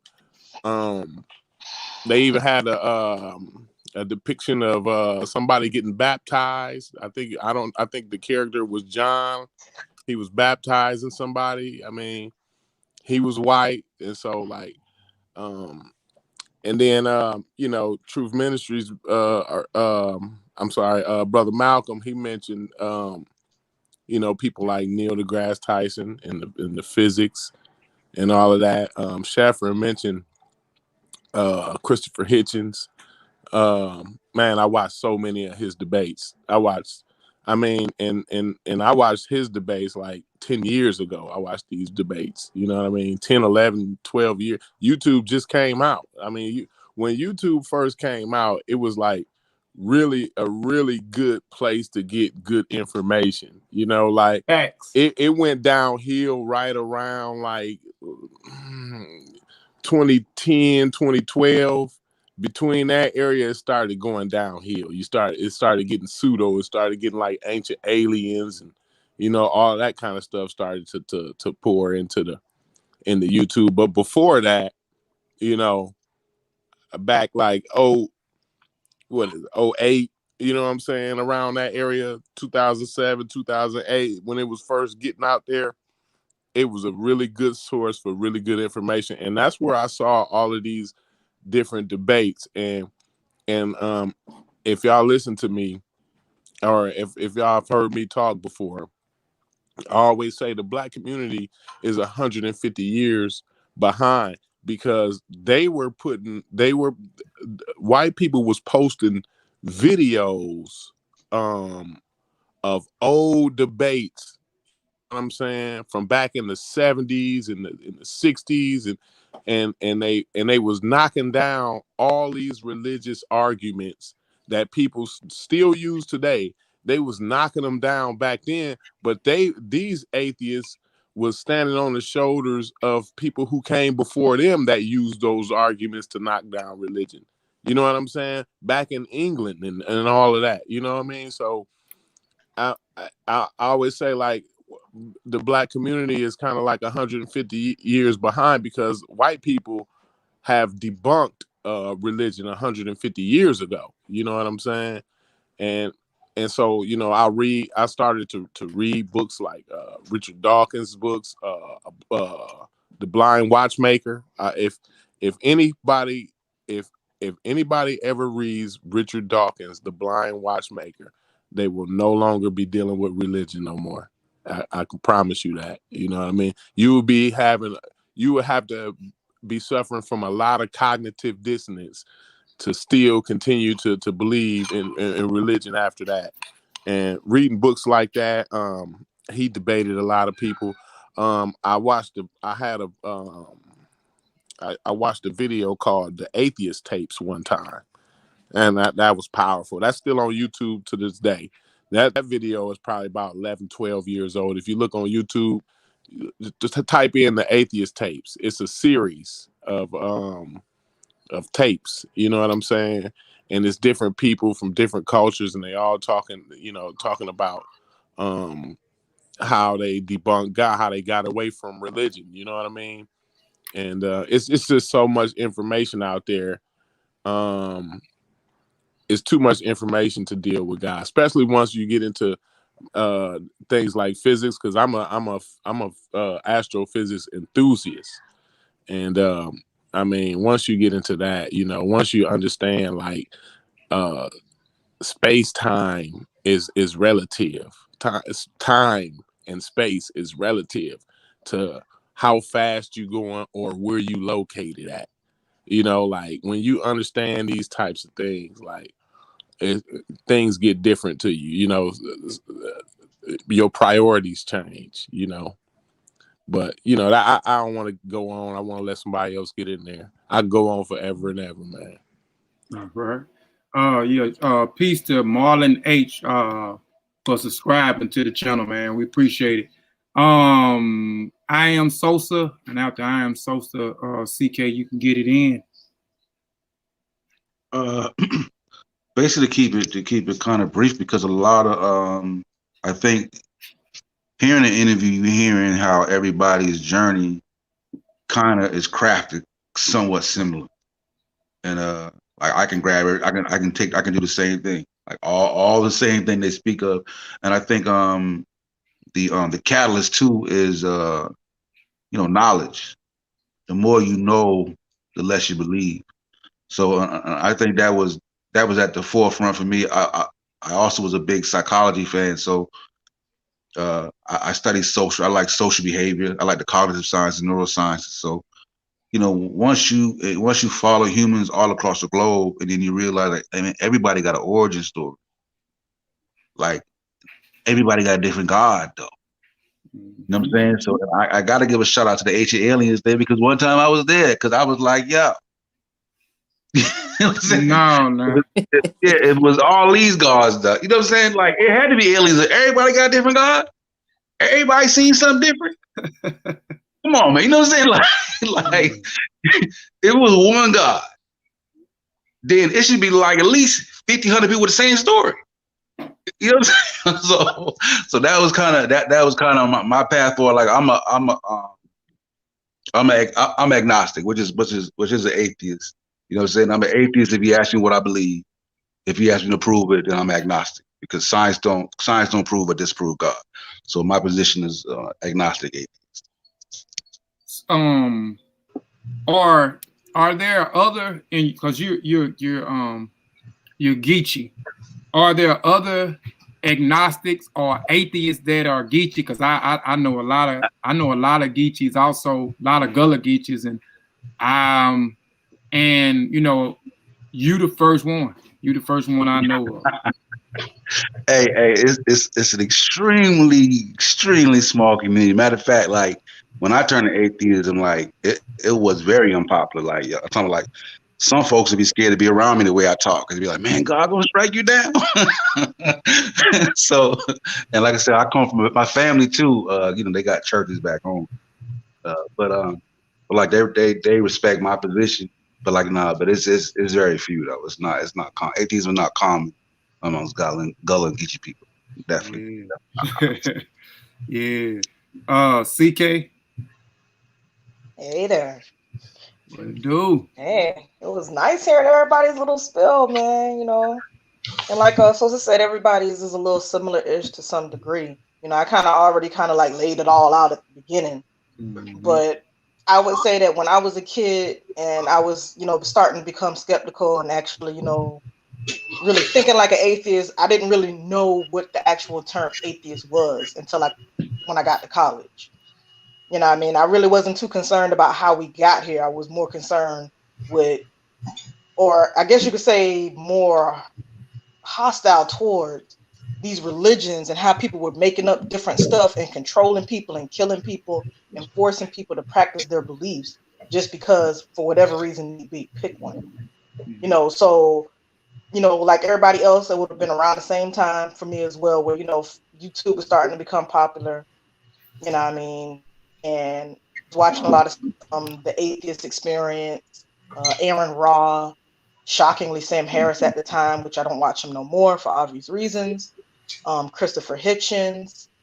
I'm trying to remember who else was I watching real heavy back then. A couple of other YouTubers as well that I can't remember the names off the top of my head.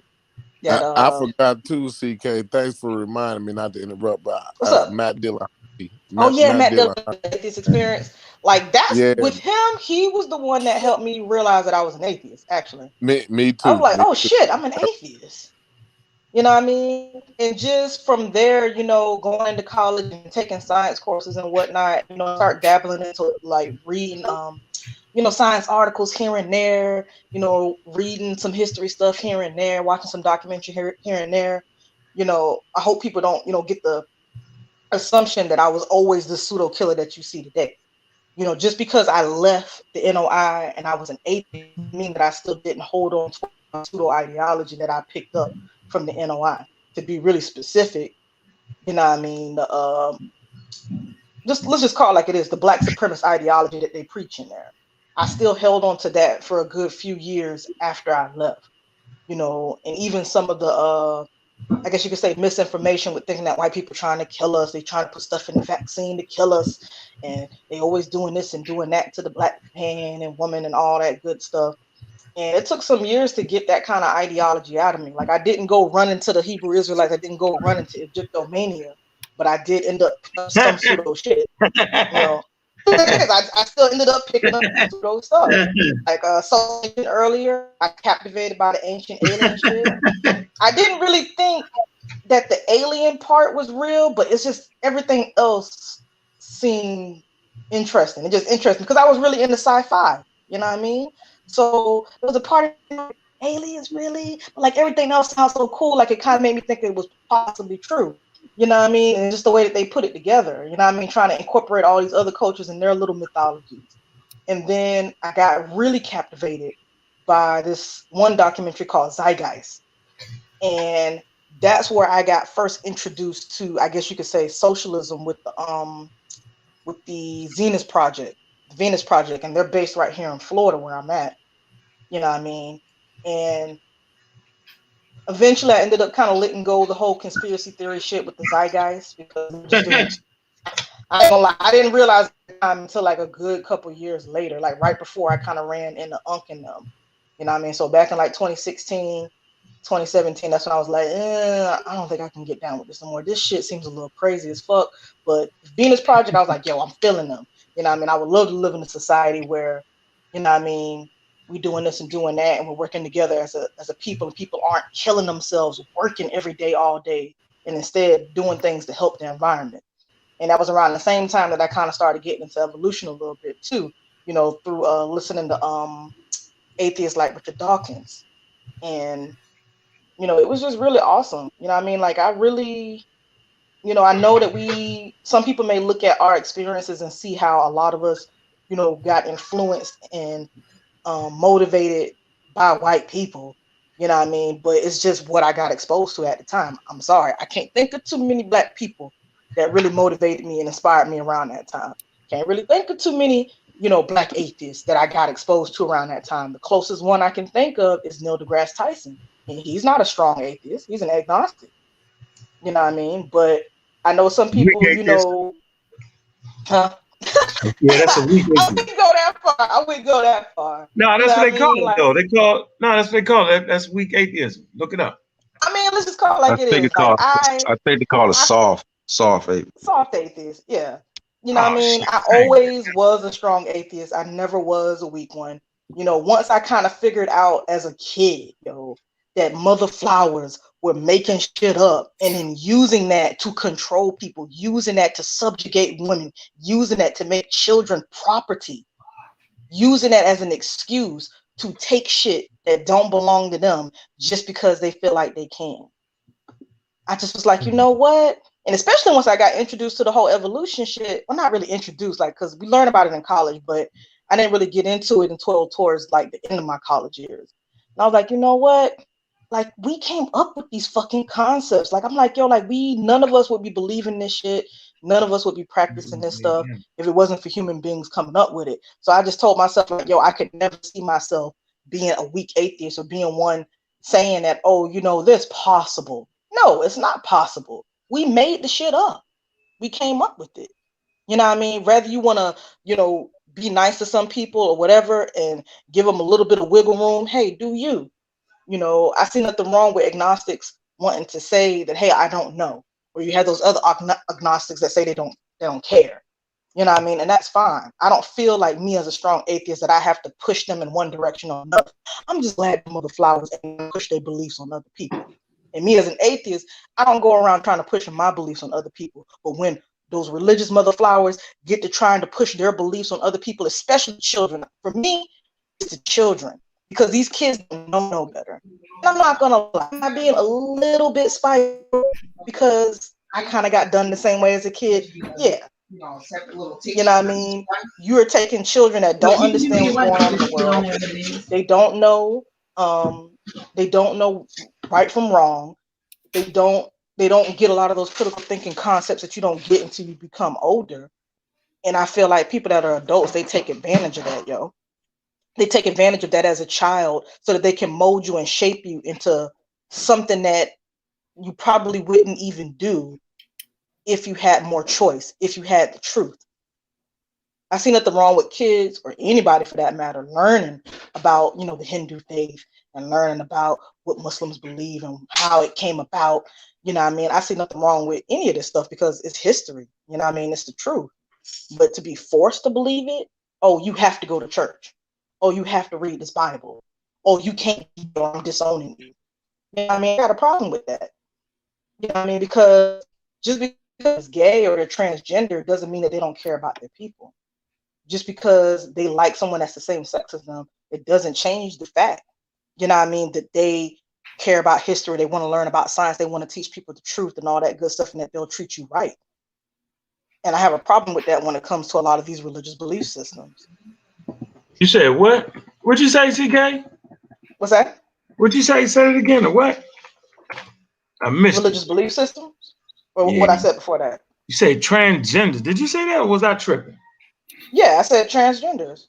Go People ahead. that are, people that are homosexual and that are transgenders, they are mistreated by a lot of people that practice these different belief systems. And I said that just because they are like that, that does not mean that they are a bad person. That they don't care about their people and that they don't care about science and that they don't want to teach people the truth. They're regular people just like us. They just are just different. And what they're doing ain't hurting nobody, but people mistreat them all the time. Just like how black people are mistreated because, oh, you're practicing Ifa, you're practicing voodoo. You know what, we finna force this Christianity. Oh, you know, you need to be worshiping Muhammad. So we finna give you this Quran and we're gonna strip your land away from you and all this stuff so we can take advantage of it. You know what I mean? It is what it is. Oh, okay. Being used up 2 of her turns. No, she all good. I knew she was finna go in. I thought she was gonna go in hard. I thought she was gonna go in hard because the first time me ever meeting CK was on the real what's your new the new channel Real Black Atheist on Fire. Yeah. That's where I met her on, and I actually jumped on because I didn't like some of the things that she was saying, and CK was going in. We kind of like had like a little exchange on the show, but after that, man, we got cool. After that, we exchanged numbers. We text, we talk on the phone. She send me stuff. I support her to the fullest, man. So yeah, I thought she was just gonna go in super hard. That's why I said we're gonna save her for last because I know how she be getting it in. I think that's the first time I heard you, Kurt. You want to know why you went in on me like that? You went in on me like that because of the stuff that Double X said right before I spoke. Right, you right. So you were already fucking hot. Ooh. So it made it appear as if though I was agreeing with Double X, and that wasn't the case. Yeah. And I had to explain that to True Storm and other people. Like, yo, just because I disagree with some people, do not mean that I disagree with them on the same things that they're disagreeing on. I did not think that Africa was a shithole. I did not think. I wasn't agreeing to that. I wasn't saying that. All I said was that, hey, I want Africa to be. I was just saying I wanted Africa to be an atheist like me. I'm saying, yo, some stuff. I felt like their belief systems, it didn't protect us from these monotheistic belief systems. It didn't. They didn't have certain rules and laws in place to not allow you to sell your neighbor or mistreat another ethnic group because they practice something else or they look a little bit different and you have different cultural practices than you. And it made me feel some type of way. I'm not gonna lie. You know what I mean? Like, it's just a lot of things that I kind of wish that they did. I felt like, it's like Ankh says, we need to go towards science. We need to go towards the space age. A lot of that older stuff. Yeah, I'm not saying get rid of it, but maybe a museum, maybe we put it in books. Maybe we do some documentaries. You know what I mean? Maybe it might be time to go forward, push things forward. I'm not saying throw it completely in the trash, but when it comes to these belief systems, yeah, I'm down. No doubt. Brother you, and then we'll move on. Like we are 1 hour and 39 minutes into the show. I normally do like 1 hour and a half, but due to the members, and I'm gonna skip some of the questions that I have, but let's go into your part, and then we'll get into it, because I want you to explain after that space age African. What's a space age African? You can go right into that after you kind of give a brief of what turned you into a full-blown atheist. Oh, yeah, we can. Well, hell, I was always working on it. It's a learning process. It's getting over your fears, and most of us fear that. Okay, so we've been, you know what I'm saying? It's been reinforced. Like, I'll give you one, that the African is the most spiritual. That's reinforcing racism, white supremacy, because they only give you one that the spirituality is coming from the Christians. Right? So now they saying we the most spiritual, and we diving it, and the only thing is spiritual to least people in North America is Christianity. Okay, and then they tolerate Judaism, right? And then Islam. They run the Muslim out of town. You feel me? So it just was, for me, it just was a knocking down barriers, right? Okay. It's just it's steps. It's steps to get into science. And then once you realize, that we're not alone in the cosmos, because we're connected to everything and genetically connected to everybody and every living organism, then you realize you're not alone, and that we're integral part, of everything around us. Now it's trying to figure out, how do I explain it? Yeah, and once you realize the interrelationship with everything, all the way down to a damn rock, all the way down to different races of people, just period. And once you realize that, man, we're in a spot, right? And not to be arrogant, that we're insignificant. The thing that makes us significant is each individual claim to be significant.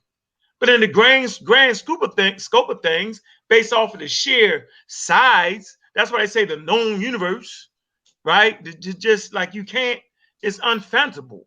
So once you realize that any religious term that you place on it is just sheer arrogancy, and that sheer arrogancy causes other human beings to think that they're better than other human beings.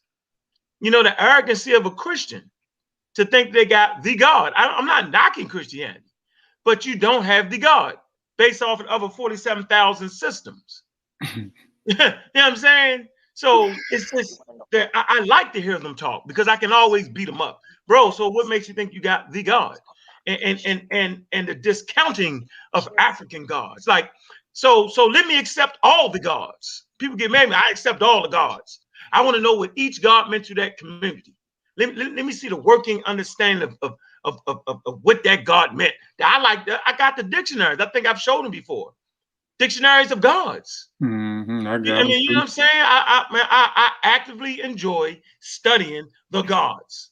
You know what I'm saying? So, but once you study the gods, you realize that they're human invention. And once you can get past the point that God is a human invention, and then you say, okay, now what? Bet science. And I'm good with that. I'm good with knowing that nothing truly dies. It just gets recycled. I'm good with that. I'm good with the salmon going back upstream. And as they go back upstream and get picked out of the water by a bear, that bear take the fish to her cubs, and the cubs will eat it, and the cubs will grow up to give birth to other cubs.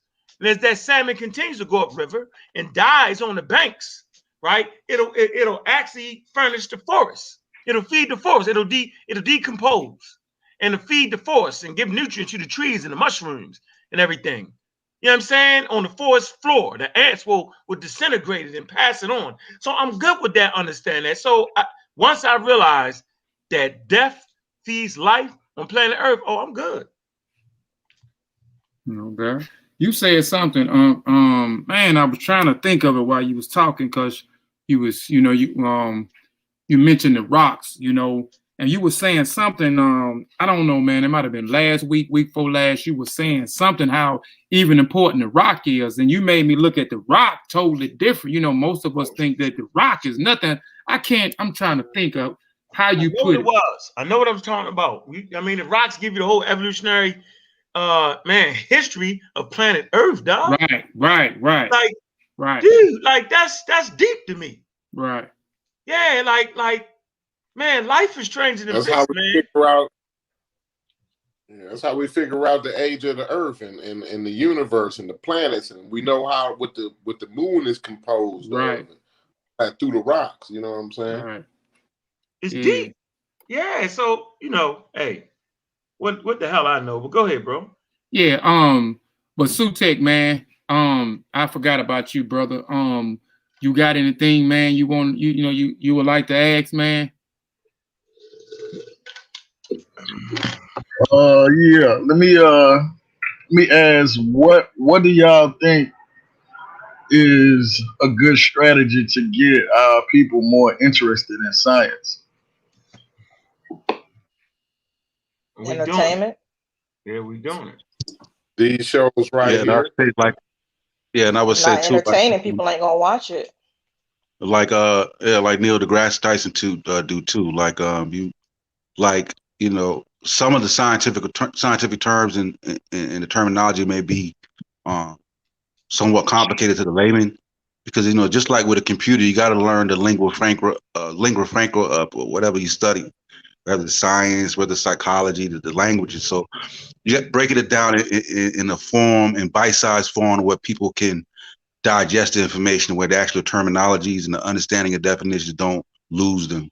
And that's very important. Yeah. Anybody else?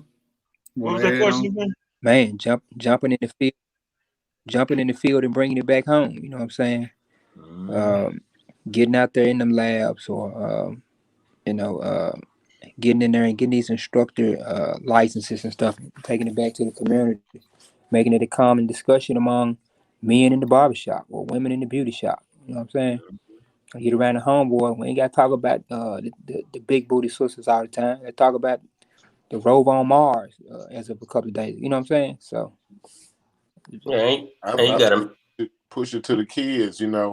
Make sure we push it on the kids, science and technology, and the kids gonna make it cool. You know what I'm saying? They're gonna do the work to make it popular and make it popular. So we just, it started in the household. You know what I mean? Make sure that's on the forefront in the household, and eventually the kids gonna make it cool. You know what I'm saying? Over time. What you were saying, Kent? No, I'm just saying, just making it relatable to people too. You know what I'm saying? And also giving them, like we do, we give them the authors, we give them the books to go pick up. Some people don't know who to what to read and what shows to watch, what documentaries and stuff like that to watch. So there's a lot of cool ones out there that's very entertaining. And then sometimes we'll talk about it afterwards on the show or something.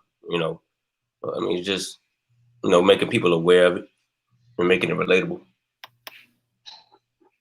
Anybody else? Me, doing what we do, motivating other teams to develop other teams, to develop other teams, to develop other teams, to develop other teams, and to keep working relationships within teams.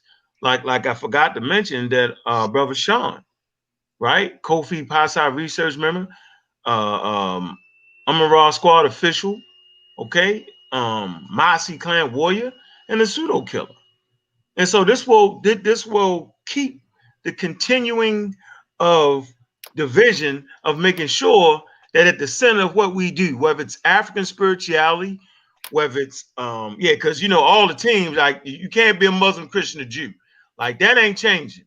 That rule, that rule right there, that rule cannot be broken. Ishmael Bey was the last Muslim on any of the families. How ironic. He was grandfathered in. You know what I'm saying? But you know what I mean? Like, you can't say, I want to get on you know what? I'm going to step out on a limb. I don't think a Christian will be jumping on a Kofi Piesie research team. If I'm wrong, you know what I'm saying? Let the rule be broken. I don't know. Nah, they ain't gonna come over here. Mentally, that's the point. Mentally, you got to be past that to be on any research. And that was the point, because it's a mental, cultural understanding of a worldview. And that's not knocking the Christians, bro. That's not saying that the Black Christians didn't do what they did. It's not saying that the Black Muslims didn't do what they did. But at some goddamn point, we got to stop giving credit to that. You know what I'm saying? Like, why couldn't have been, like, if we practice our own African system, when we came to America, and anything we learned, we would have attributed to our African system.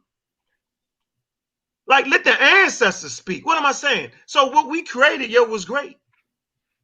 And to stand on that model of greatness, ain't nothing wrong with that. So I just, that was the only clear rule that I know that we agreed upon that came out of my damn mouth. You can't be a Muslim, Christian, or Jew, you're done. Like, that ain't going down. That ain't what it is. And so if I look to some groups later on in the future and they got that in there, that they making it up. They can't be a part of what we created. It couldn't have been. Because now you done made that up. You probably need to start your own group. Because for me, religion is a cultural understanding and a worldview. You know what I'm saying? That's all it is. Customs, traditions, holidays, ancestor veneration. You know what I'm saying? So if you worship your Christian ancestors more than you have worshiped your own African ancestors, then why be a part of this? Like, because Jesus Christ is the primary ancestor to a Christian. You know what I'm saying? God is the father of Jesus Christ. You get my point. Allah, Muhammad, these are ancestors. They give veneration to that. So the study teams never was built to give veneration to those who have enslaved us. Simple as that. But go ahead. What about you, Brother Truth? I think we the only one. I think you had, you got anything? Yeah, basically through debate.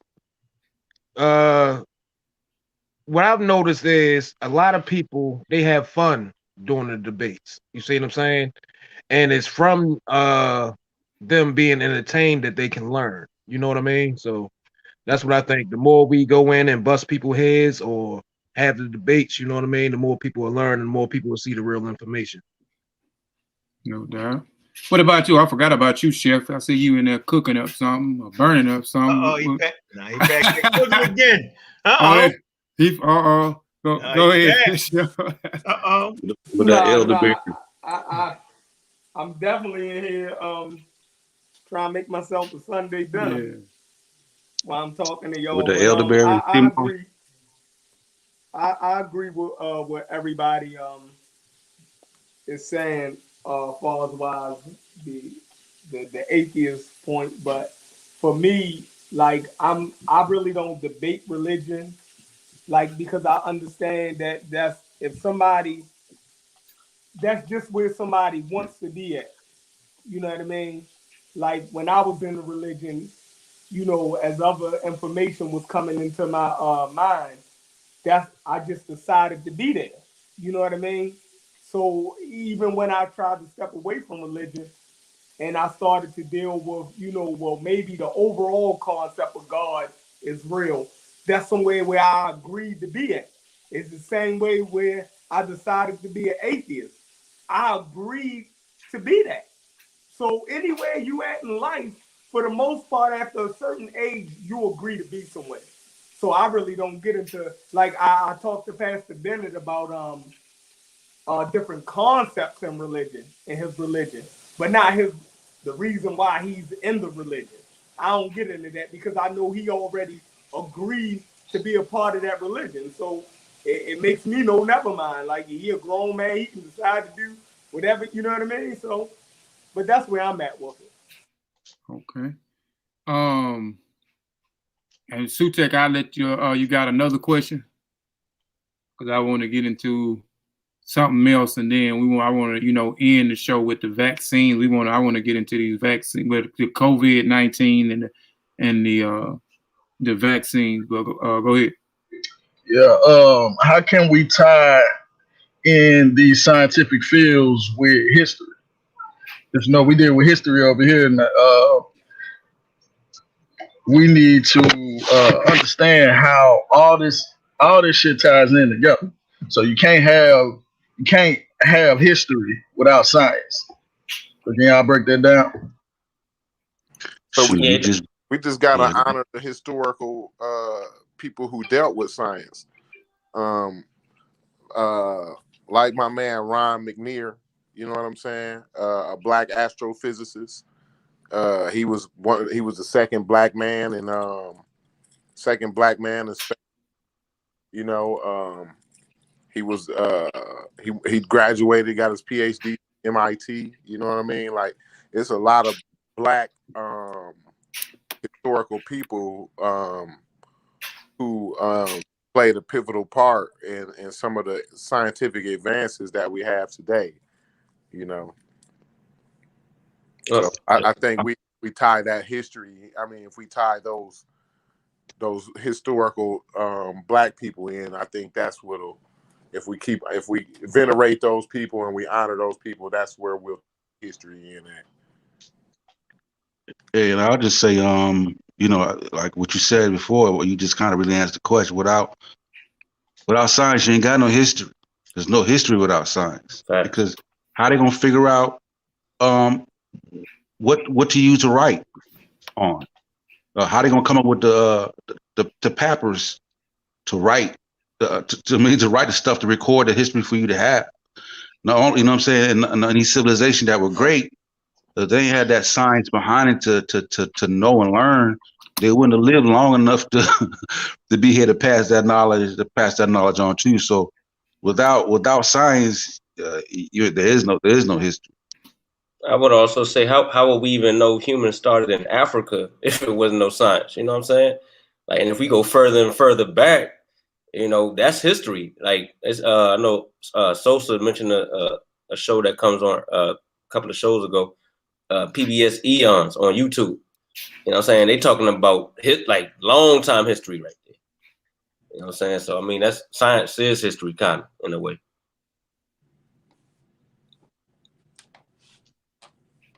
Anybody else want to build on that? That's on the same question, ain't it? Yeah, I agree. Yeah, I agree. Yes. Question, huh? Go ahead. What? Oh, I already spoke on that question, right? What was the question? He said, how can you tie science in with history? Well, that's the only way you can tell that. And shit, ain't no other way to do it. That's the part that's a bunch of god daggone mother flower malarkey. Because people will argue you down about the evolutionary history of humans, but claim we are the first. Right? People will argue down that the white man is the devil, but claim white people have a different origin. Right? So based off of our inconsistencies with understanding scientific data and information, we can't get our history accurate. And so, there is no history. There is no telling a history without anthropology, which consists of the evolution, archaeology, paleontology. So, I mean, like, god dang, man, like, and we missed that. That's the point. So when you would start thinking I was just running crazy or people acting crazy, the reality was I was trying to give you principles, scientific methods, so you could actually record your history proper, like they say across the pond, right? So, man, without that, people just make up anything, right? Because you know what I'm saying? You can just say anything. You can say we did this, we did that. Or can you prove it?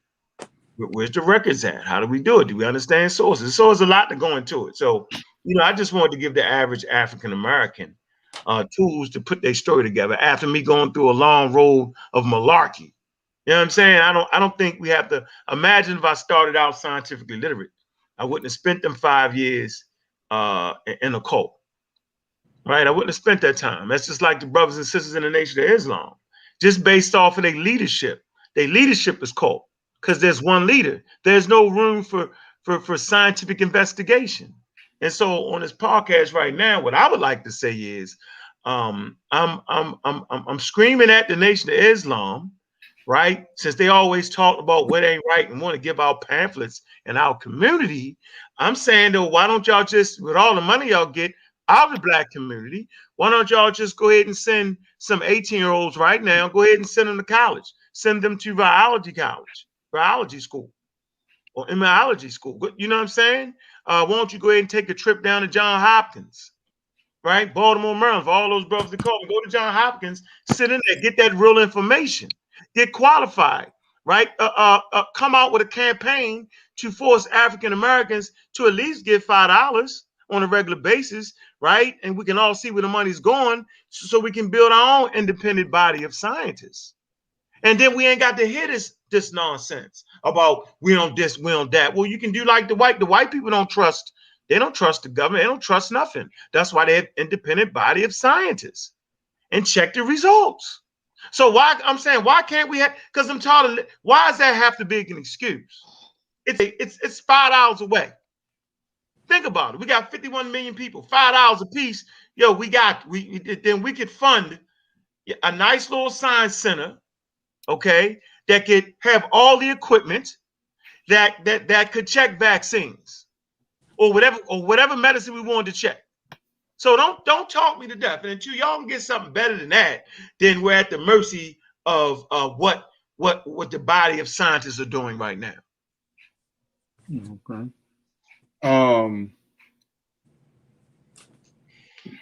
Let me see, because like I said, I'm gonna skip some of the stuff due to time. Let me see. One of the questions I wanted to ask though, I'm kind of know some people stand, some people stand. So I don't. First, have each member of the Pseudo Killas had a DNA test, and is any member anti-African? Y'all could just go down the line. I mean, I had a DNA test, but I am not by any means anti-African. I got a lot of Khalfani. I had my grandmother on my mother's side.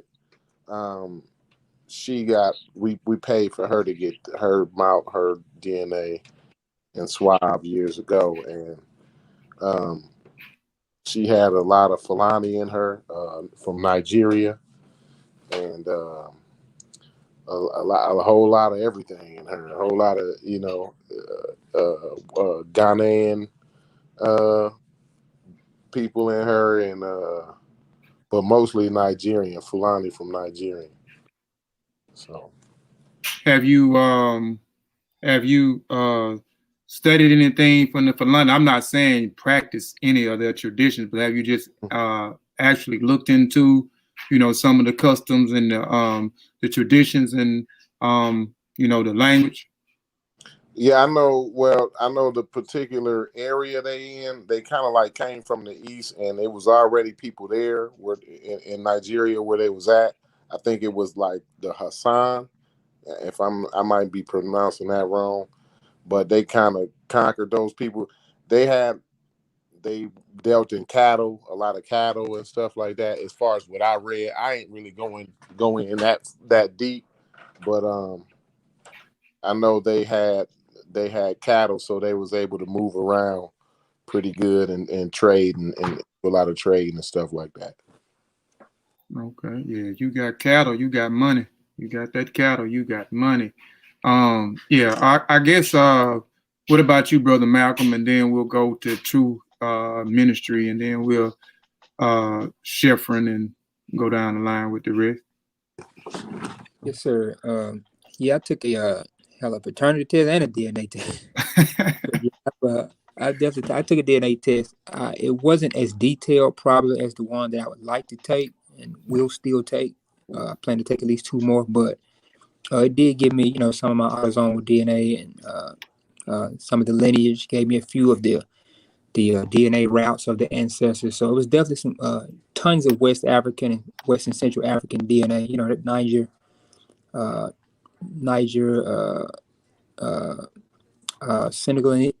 Senegal, Madagascar. It was even some Kenyan. Some Nile Valley was in there, very very small amount, and even some Native American. But it was predominantly West and Central African, and I'm definitely not anti-African. Do you remember what was your high percentage? Like, what was some of your high percentages? I know you probably had. We all got a lot of like me. I got a lot of West African mixed in me, but I got 2 high percentages. Yeah, I had I think the Niger Congo was like 34.5% or something of that nature, and then second I think was like Madagascar at like 16.6%, and it's a third one. I don't know why I can't think it might have been Senegal at about 18%. I think Senegal was second, and then Madagascar was like third, and then all the smaller autosomal numbers. So have you looked into any? You mentioned, I was asking that for a reason. Like you mentioned Madagascar, you mentioned Senegal, and what was the other one? Niger Congo. Have you looked into any of their traditions, culture, and languages? Yeah, I've kind of been scattered around the continent of Africa, and for many of us Americans, even African Americans, we kind of, we know we're from United States, right? And oftentimes we say United States, and then we say Africa, as if Africa is one country. Mm-hmm. But I've definitely been scattered in my studies, looking at some of the cultural practices. Been pretty much working my way backwards from America back up into West Africa. So, and trying to connect the two. So I got a lot of studying to do, man. I got a lot of reading to do. Okay. True Ministry. I had my DNA done. I did 23andMe, and pretty much what I learned from it was my paternal lineage went east during the eastern branch of the Bantu expansion, Mm-hmm. and they met up with my maternal lineage around Eastern Africa. And then once the Bantu expansion started migrating south, that lineage started migrating south with it, and it spread out throughout Southern Africa. As far as I can tell, my ancestors was grabbed from Angola. Well, shipped through Angola. The Portuguese had grabbed them. I must say the Portuguese, because in my DNA, that is the earliest European DNA that shows up in my DNA, and it pretty much tells me that my people came over from Angola and they went to the Caribbean. My great grandmother was a Haitian. You see what I'm saying? And she is the one that actually came up here to North America and married my great grandfather, and that's what started us. So okay, well, that answer my. I mean, that goes into why you mentioned voodoo from Haiti and not Benin. So you looked into the voodoo in Haiti. Right, exactly. Yeah. But we all know that they all of it is Ifa. You see what I'm saying? It comes from all West African tradition, just like Santeria. That's just another form of Ifa. You know what I mean? Yeah, I mean, so you can say, because the divination system, when you deal with the Yoruba people, it's Ifa, and when you deal with it with Benin and Togo, it's Fa. Their divination system, a system, that they encounter the divine for future actions, things that may transpire in the future, etc. But yeah. Well, go ahead. Yeah, that's pretty much all I'm saying is. Okay. Yeah, and you say you anti-African, or you? No, I'm for Africa. Okay. I don't think it's possible for a person with my lineage to be anti-African. That would literally say I'm anti-self. Yeah. What about you, bro, Chefreen? You want me to let you finish a good meal and then come back to you? Grubbing. You come back to me. Okay. Well, go ahead, CK. Since you, go ahead, CK, and then we'll come back to Kent since you had your mic open, and then I seen Kent open here. I'm over here multitasking. It's all good. Well, I mean, pretty much similar-ish situation as most people. I mean, you know you're Black. You grow up, you know that you are of some type of African descent, but you never really quite knew where. I never was one of those people that kind of got captivated about being Egyptian and wanting to take an Egyptian name and all that, even though I remember reading some things about Egypt as a kid growing up. Never really read too much about West Africa or Central or South for that matter. But, definitely, being a part of, the Pseudo Killas and, watching your channel, of course, Kofi and Mossi, and being captivated by MBK as well, kind of motivated me to get a DNA test, because we were eating up the Abos, saying that, oh, Africa, this and that, you know, we not African and slavery was fake, and all of these people that we uphold as our heroes, they're sellouts and everything else. You know what I mean? I started feeling like, damn, like I can't really sit up here and keep fighting the Abos and saying that I'm African and I don't have any proof to really back it up beyond just like I know it in my soul, like I'm African. You know what I mean? And you know, you see the symbols I got on my icon. I've had my icon has been like that since 2016, 2017. It's been like that since then. You know what I mean? So I kind of was into the little intricate symbols and whatnot, and I kind of like that each symbol kind of like represented something. But you know, between fighting the Abos and you know, Garfield talking about how many DNA tests he took, and you know, me just wanting to kind of at least go in that direction of knowing where you came from, have some kind of general idea, I decided to go ahead and take the 23andMe. And the 23andMe, I like that one because it goes into grave detail and you can pull it up on their little app and it shows all the different percentages and good stuff. So I had mostly Nigerian, Ghanaian, a little bit of not Senegambia, what was it? Liberia and something else. Somewhere over there in that general area. But after a while, a year later, last year, I went ahead and took the African ancestry one to kind of see like if it can narrow it down a little bit more. And I ain't gonna lie, that test was expensive. Ooh, and it took forever to get the mother flipping results. But it was worth it though. Yeah, they do payment plans. That was nuts. I'm like, yo, y'all give me some free products, you know what I mean? Charge me $200 and waiting a whole 2 to 3 months to get my darn results. And I didn't even get it like in the mail. Like I got it all digitally. You know what I mean? But it's cool. I mean, at least I have it. So from that aspect, they showed that I'm 99% Wolof on the maternal side. You know, I don't think I would be able to convince any males to take the test.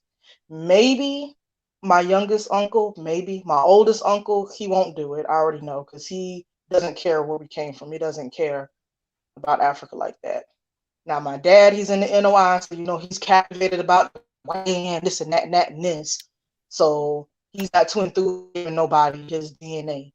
Maybe one of these days I might be able to convince him to do the African ancestry. Maybe if I can be like, hey, Dad, he's a black man. He owns his own business, blah, blah, blah. It's a black man. You're not giving it to the white man, you know. Maybe I can convince him one day, but I doubt it. So I don't know if I'll ever be able to get the paternal side so far as the DNA goes. But learning about the different groups, read a few things here and there. Haven't got into as depth as I would like to. I thought about considering maybe learning some Wolof. I watched a few videos here and there. Got suggestions by Brother Blak Panther. One of the books that I ended up buying, I started reading, and I don't know where I was reading it at because I didn't put a bookmark in it. I'm probably in like chapter 1 or 2 or something like that. It's called West Africa, Slavery and Atlantic Commerce by James F. Searing. It's actually pretty good. It kind of goes into, you know, why that whole Senegal area where the majority of the Wolofs are at, you know, was very important to, I mean, I hate to say it, yes, the slave trade, because I think the mother flowers were trading people, and, you know, to like rice, trading coffee, and, you know, all other kind of things as well. You know, they're really big on fish, and they have some really important educational institutes there as well. So I'm not saying that I'm one of those people that's going to engross myself and try to adopt the culture and belief systems and all that good stuff and change my name and all that. I mean, maybe that might change in the future. Maybe I'll be influenced and motivated, and that might change in the future. But for right now, no. I just want to know the truth.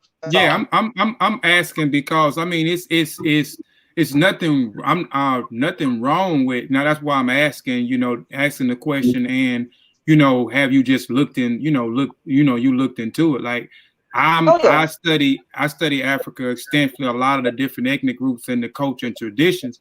That don't make me a practitioner of, you know what I'm saying, Odinani or Ifa or Voodoo or Gulu Wankulu Winti or any other of these traditions. I just like the culture and the traditions, and I'm just trying to understand the people in these different areas. Even with the Akumi system, you know, high percentage of my DNA comes from Ghana. My people, my mother's side of the family, the maternal side, they come from the Great Bantu migration from out of Uganda. So I studied the Baganda people in Uganda as well, their culture and their tradition, but I don't practice it even with the Akumi system in Ghana, because we've been there for centuries. I forgot how many centuries my mom been there, but you know, I studied even in Nigeria, you know, with the Igbo people. I studied the Ordinani, and even upon a time I wasn't part of Ile in the Yoruba tradition, but you know, I used to practice Yoruba at one point. Now I'm at it where I just want to know about where I come from, and even just learn more about Africa, East, West, South, you know, and Central. So, you know, yeah, I'm just asking because it's just good to know where you come from and what your people did and how they thought, and you know, how they spoke, you know, and how they looked at people and their viewpoint of the world. Mm-hmm. Yeah, so Wolof was really big into hospitality. Yeah, they were, you know, and their tradition was Fataru, Fataru. So look that up too, Fataru. Yeah, you Wolof, so you need an Mboka shirt now. Right, you need an Mboka shirt. Right, you need him because that's it's hard to keep up with y'all and all y'all different products. Yeah. But go ahead, Kent. Yeah, no, I haven't done a DNA test. I actually want to, just never really took the time out to go do it. Been running around working and taking care of the kids and all that. But I'm thinking about going through African ancestry. I don't know if any of y'all went through them to get y'all's. I did both. Okay. I would do both. Do them and 23andMe. You do 23andMe, get your results back much quicker. You know what I mean, and it's cheaper. You know, get somebody to give you a discount code, and then when you got the money to drop that $200 to $300 flipping dollars, you can do the African ancestry one. Yeah, they do payments now. Oh yeah, I forgot. Yeah, they do. Yeah, so you ain't got to pay that it's $300 and some dollars. You don't have to pay that whole $300 some dollars up front. You know, they do the payment plans now. Okay, ain't too bad. And for your second question, no, I'm not anti-African. Nope. I can't do that. No doubt. Go ahead, Chef, and then we'll do Sosa and Ankh. Nah, I ain't never do no DNA test. I'm kind of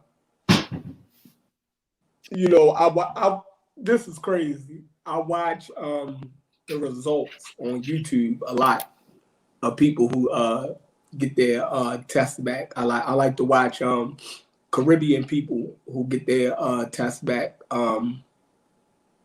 South Americans, Central Americans, you know what I mean?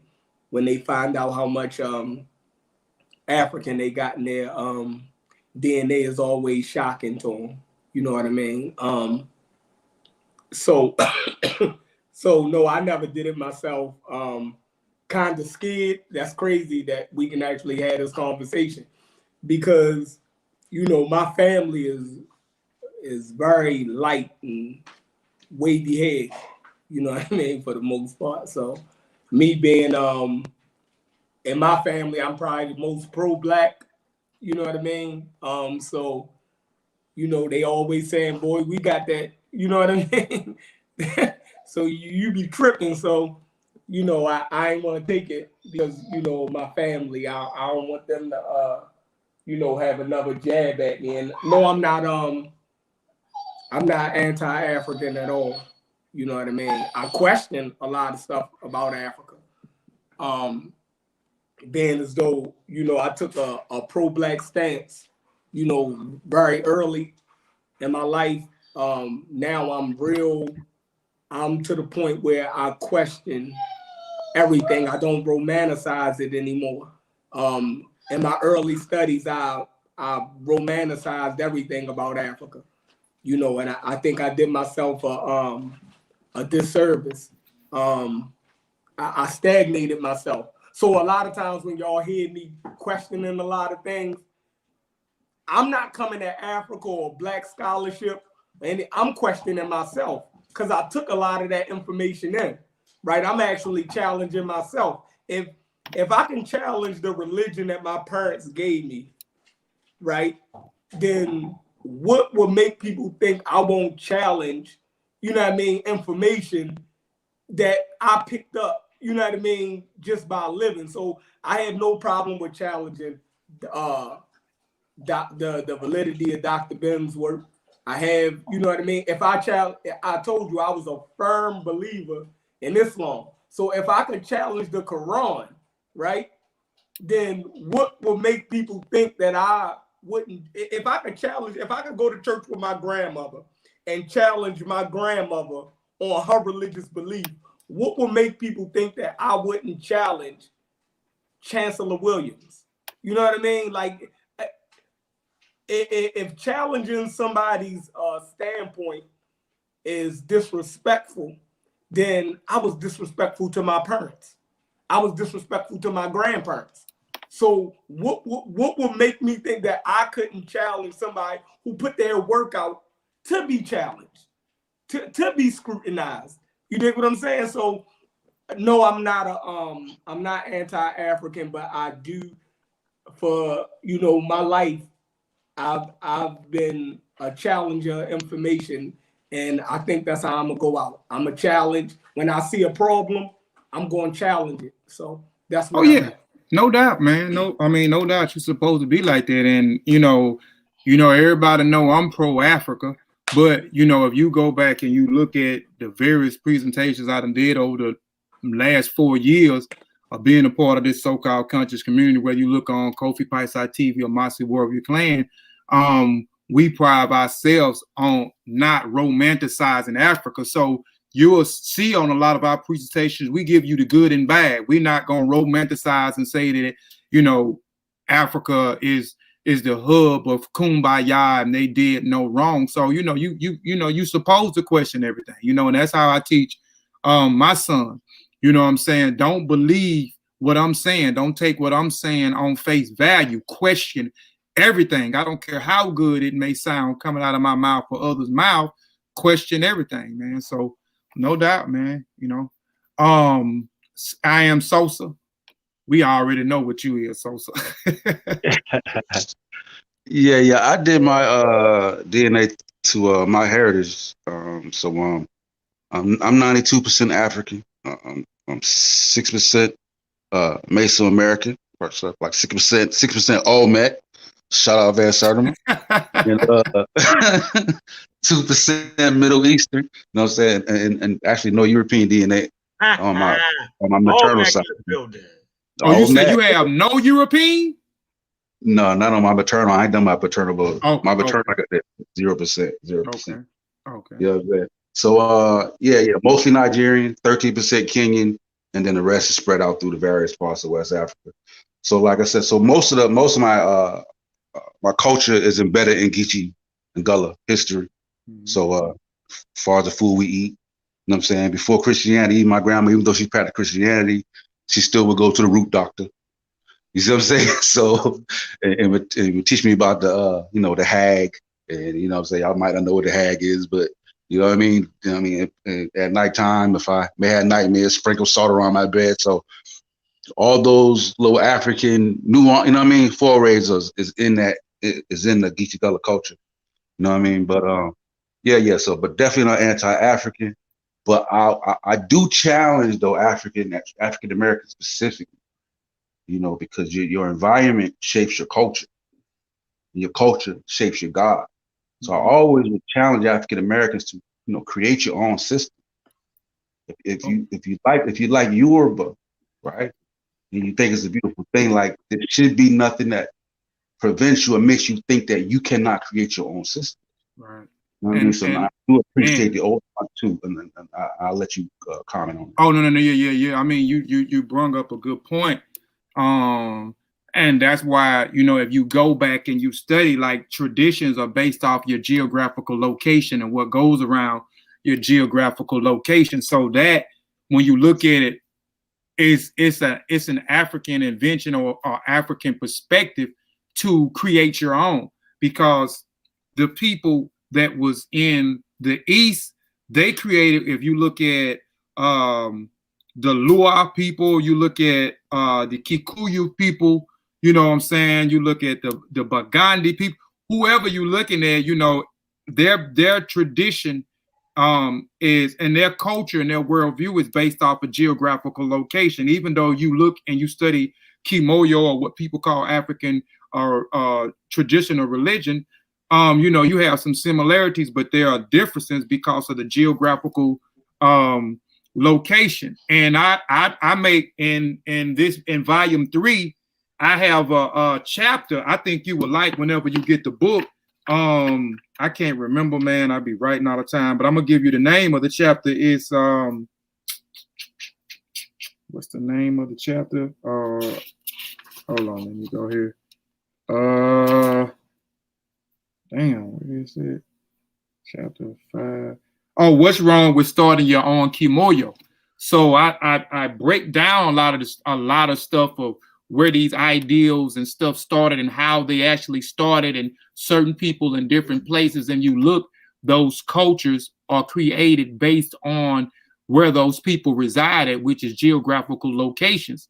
So, you know, and I propose the question too, why the African American over here is not doing the same thing when we say, and I know we use the term African because a lot of us hadn't did a DNA test and doesn't know where we come from, because of the Barbary Coast slave trade and the Atlantic Coast slave trade, man. So I think you probably would enjoy that chapter, man. I wrote in volume 3, you know, why we hadn't started our own kimoyo over here, because we on a, you know, we in a different geographical location than in Africa. So exactly. You need that. That's a science to that. Right. Yeah. Hey, but listen, I'm because y'all approaching a crucial time for me. I might have to leave though, but I want to say peace to everybody on the panel. I'm gonna keep listening. All right. Yeah, no problem, man. Appreciate you, man, coming on. I ain't gonna hold y'all but a few more minutes because, like I said, this is the longest Warrior Scholar show I've done, but we had to do it because, you know, it's a lot of them, you know, it's a lot of y'all. So I wanted to make sure everybody get heard, you know, and everybody speak and everybody, you know, get out what they wanted to get out. But man, most definitely, man, I appreciate you, man, for coming on. And like I said, I'm gonna hold the rest of them for about 10 more minutes, and I'm gonna end the show because I need to get off too. But I want to touch on, man, real quick. Y'all use a phrase a lot, and I like the phrase. I think I hear CK say it a lot. She says, so y'all have a phrase called source up or shut up.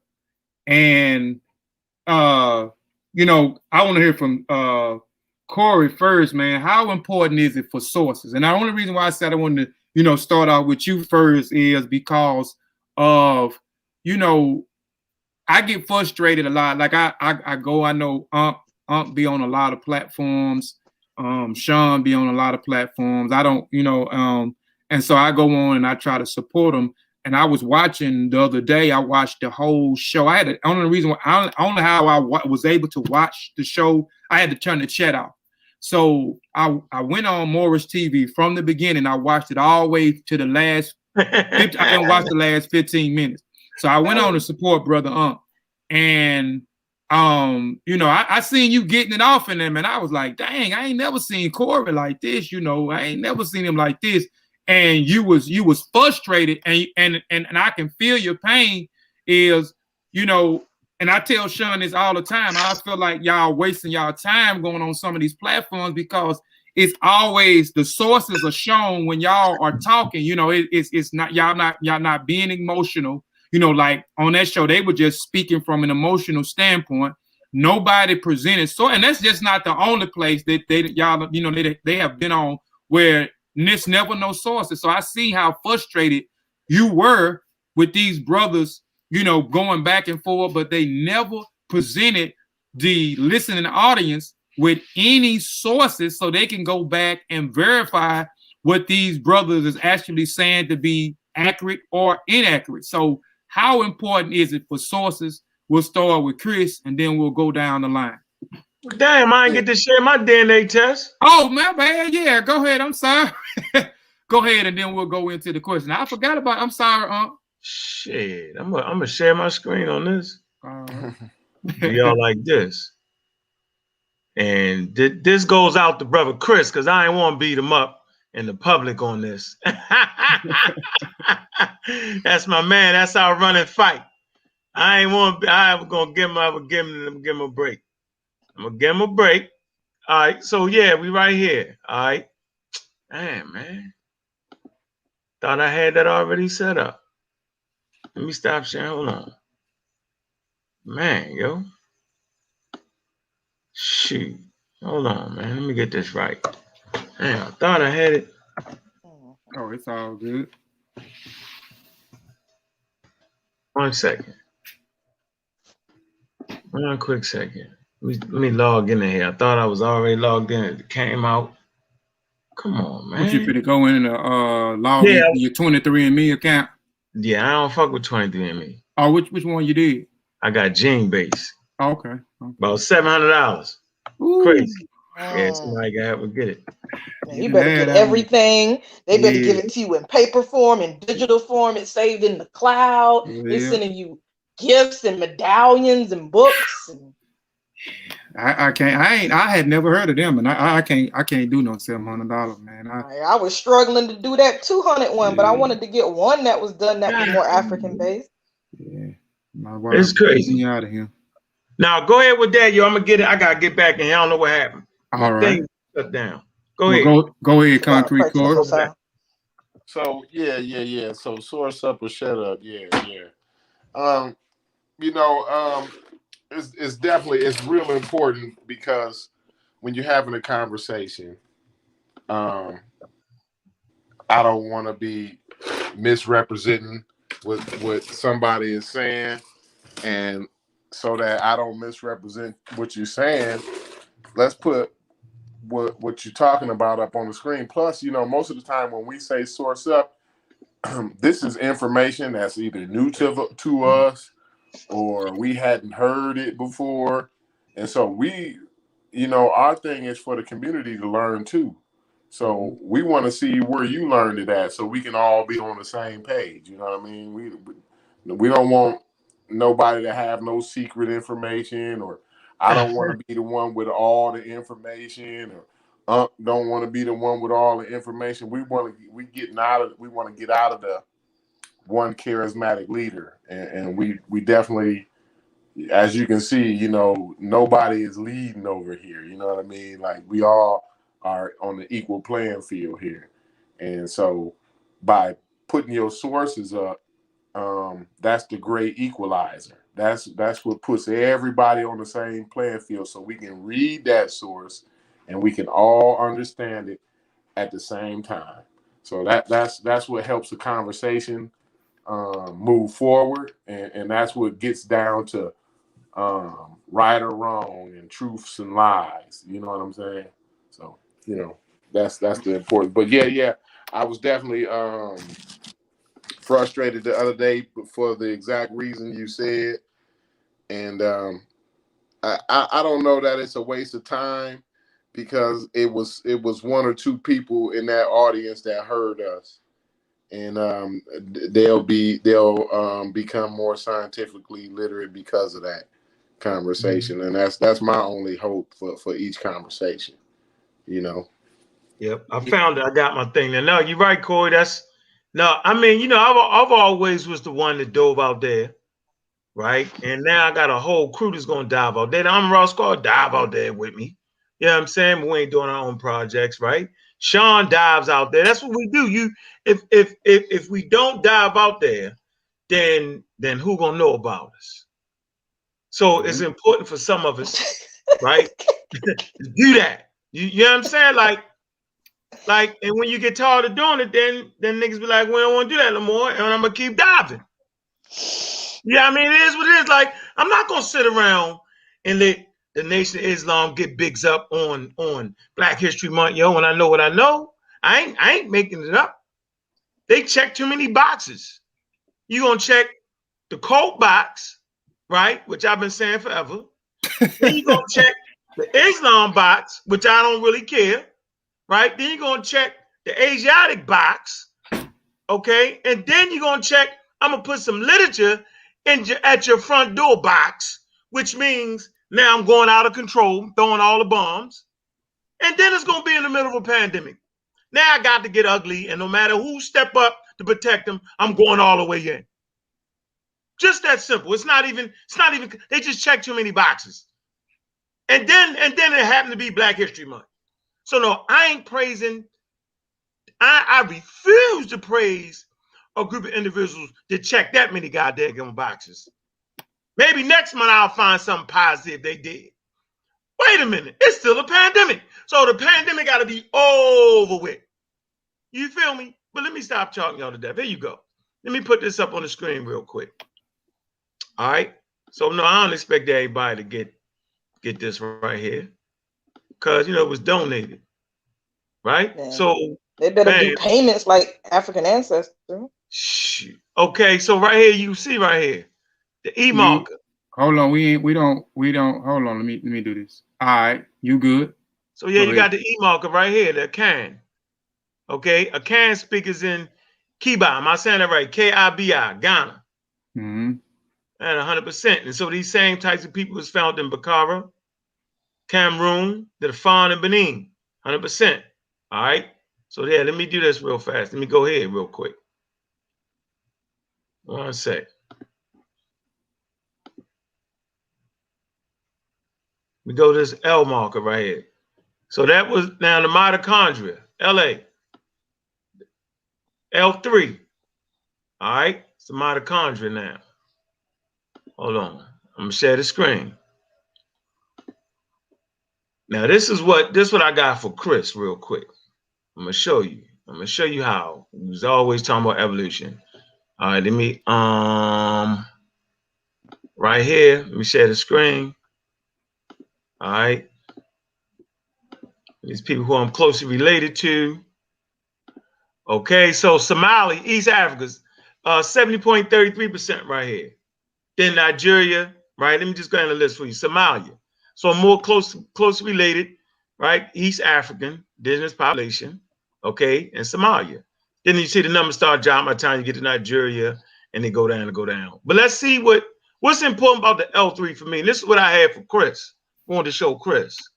Here you go, Chris. So we come to the journal. Damn, man. Okay, so we come to the Journal of Nature real quick. It's entitled "A War-Pronged Tribe Migrated Out of Africa to Populate the World." So I'm part of that warring tribe that left out of Africa. So man, we like to say that Africans wasn't warring, but it was in the genes of L3. It says, of the tribal hunter-gatherers still in existence today, some lead lives of great violence, whereas other groups live in societies with no warfare and very little murder. That's what a lot of people be talking about. They stay stuck right there, right? And they got about 5 sources for that. Goes on to say, here I find that hunter-gatherers that belong to the mitochondrial haplogroup L0, L1, and L2 do not have a culture of ritualized fights. In contrast to this, almost all L3 derived hunter-gatherers have a more belligerent culture that includes ritual fights such as wrestling, stick fights, or head hunting expeditions. They was hunting people's heads. Okay, this appears to be independent of their environment because ritual fights occur in all climates, from the tropics to the Arctic. This is important again. Okay, because we had early arguments, right, against this, but we used the science. It says this appears to be independent of their environment, whether you're in Africa, because ritual fights occur in all climates, from the tropics to the Arctic. So stop blaming white people. Cut it out. It says there's also a correlation between mitochondrial haplogroups and warfare. Okay, propensity or the use of murder, suicide to resolve conflicts.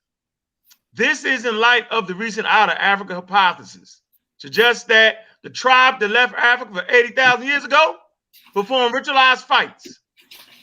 I ain't gotta keep going, but I just wanted to kind of put that there, right, to end that conversation. All right. So, you know what I mean? I just want to show y'all, yo, the science is best fit to answer a lot of the quote unquote. Was that? Could y'all see my screen? Yeah, we see it. You still showing it. You still showing it. Okay. All right. So I just wanted to put that there. So when we make the wrong arguments that, well, you know, the Africans wasn't doing this. Nah, man, my L3 group, we left for Africa 80,000 years ago, chopped niggas' heads off. Demolished the Neanderthal up out of the game. You know what I'm saying? Either had sex with them out the game or chopped their heads off the game. It was just in the genes, right? Yeah. So when we falsely blame everything on white people, and I'm glad this is a Black history moment right here. Tell the truth, right? And in telling the truth, you know where you at, where you came from, and where you stand, and most importantly, where the hell you going at. And so when we leave Africa, we're definitely the most technically sound people on planet Earth at this time. We conquered the world with the spear. High technology for that time. It's the thermonuclear weapon of that day. Being able to pick a person off. Whereas though Neanderthal, they couldn't pick you off. They you know what I'm saying? They stand there and they try to rush you with the spear or whatever they short, whatever they had. But the African could stand off them and pick them apart from long distances. This was crucial for Homo sapiens sapien traversing through different environments around the world because they was on that war thing. So we're the first people to be on that war thing based off our genes, and we pass those genes on as we went in different environments. I just want that's for brother Chris. That's my man right there.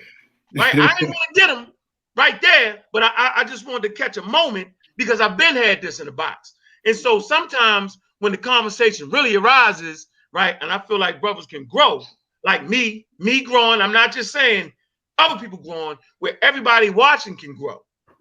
So based off of me in this conversation, yeah, I'm saying, you know, he recommended a great book for me.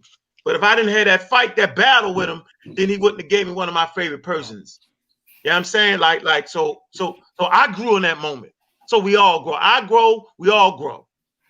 We all grow, I grow. I can't keep it unless I give it away. So I just want to throw that out there. You know what I'm saying? So Chris, I'll be waiting for your response. Here you go. You ain't gonna get away with that journal, Nate. You ain't gonna get away with that. Yeah. That's a good one right there. That for me, I don't want to argue no more and talk about that no more because I'm good with that. And you something else help me prove that different. My mark is L3 too. It was L3 on the maternal side, and then through migration, it went from there to L3D1 through the mutations. So yeah, that's mine. Kofi, you muted out. Oh shoot. No, you're not. I can hear him. Y'all can't hear him. Yeah, I heard. I can hear. Yeah. Oh, y'all heard me? Yeah, I can hear you too. I can hear you too, Chef. I don't know what you're doing. Yeah, I can hear Chef too. But yeah. Yeah, moving to quick, man, real quick, man. I want to touch on this and then I'll let y'all go, man. Let's talk real briefly about SARS COVID-19. And I know y'all already talked about it. I done talked about it. Shawn done talked about it. All the various families done talked about it, man. But like I say, it may be somebody on here that's in the chat right now or somebody that may come back in the archive that may not really know what SARS COVID-19 is. So, I'll let Brother Malcolm, if you still on here, can you briefly break down what is SARS COVID-19 and what is some of its side effects? Okay. SARS. Heard a little bit. I think I might be hearing some feedback, maybe. So SARS-CoV-2 is a different one of the 7 strains of the human coronaviruses that has put us in a global, in our current global pandemic. SARS-CoV-2 again is the virus. It is a virus, and it causes a disease called COVID-19, and it's very important that people make that distinction. That you catch the virus, you can't catch COVID-19, but you can catch SARS-CoV, which creates the infection that may or may not lead to COVID-19. And some of the side effects, of course, it's a respiratory disease caused by respiratory droplets, and now they're saying it's got some aerosol properties, meaning just simply talking or singing or shouting, and you can spread this potential viral pathogen into the airway or lungs or breathing mechanism of other human beings. And so, since it's an airway or respiratory disease, obviously it's going to cause respiratory or airway problems like trouble breathing. Of course, it's an infection, so the body has a way of recognizing pathogens, and it tries to get rid of them. So it produces a fever, right? Cough, loss of smell, loss of your sense of taste, which both are neurological issues. So it's obviously affecting the brain, and a whole host of other things that it's causing, ranging from thickening of the blood, which will cause circulatory compromise, right? Causing heart issues as well, kidney issues. It's just a whole host of things that this viral pathogen can do to you because it's a novel virus. It's one that we've never seen. And I always explain to people that when you're talking about SARS Covid-19, it's in a family of similar viruses. Like I have all of my brothers with a Robinson family, but we're each different human beings. We look alike, but we're not the exact same, but we come from the same family. And so we will do probably the same things to you, but I might be a little more virulent than my brother. I might cut your throat, whereas he might just punch you to death, so that's pretty much how I would explain SARS COVID. Okay. Yeah, man. Appreciate that, man. Now, the vaccines, brother or anybody on the panel, man, for that instance, vaccines, that's definitely been the talk for the past few months. Damn it. Well, yeah, you can say, because you kind of started talking about it, and I think in December of 2000. Well, I don't know. I know I heard you speak about it. Well, actually in November, and then I think y'all did the conference in December, I think, if I'm not mistaken, 2019. It was the debate. And so that means we started talking towards seven months prior to the debate. Because Sarnetta was down here in Atlanta, and Devon dove up in there and got smacked around. You know how he do. And so we went at it. And then, Shawn did some presentations. You can look on the Mossi. Yeah. Right? He started doing some we've been doing this for a long time, man. And we was ahead of the game. That's what I'm saying. See, science is predictive. And so I was reading these works right here, right? So our community knew about these works before, anybody did right here. The deadliest enemy. Everybody got this. Right here, he predicted that it was coming back. So I was on the A game. I was 8 months ahead of the curve. Why is he talking about vaccines? Why are he talking about that? The same reason I taught on evolution, because the community needs to know it, right? So we right here, and then we was reading this book before the pandemic came. Peter Hotez, vaccines didn't cause Rachel's autism. Most everybody got this joint. You feel me? So the funny part about it is we was prepared before any religious institution was for that. The government wasn't even reading the material. How about that? They wasn't even ready. Right? So I just like to say that we had a great week. Great weekend this weekend. On Friday, on Dr. Oyal Mayat's channel, support that, Dr. Mayat. Type that in, right? Man, Shawn beat the brakes off of Brother Keedy. Beat him down, broke him down to the very last compound. See how it sounds? A little irrational. You know what I'm saying? Beat him, broke him down. Remember, Keedy, I debated Brother Keedy in Baltimore, Maryland on Saturday, the Saturday before the debate in Harlem against the largest anti-vax community in North America, sponsored by Robert F. Kennedy Jr. You know what I'm saying?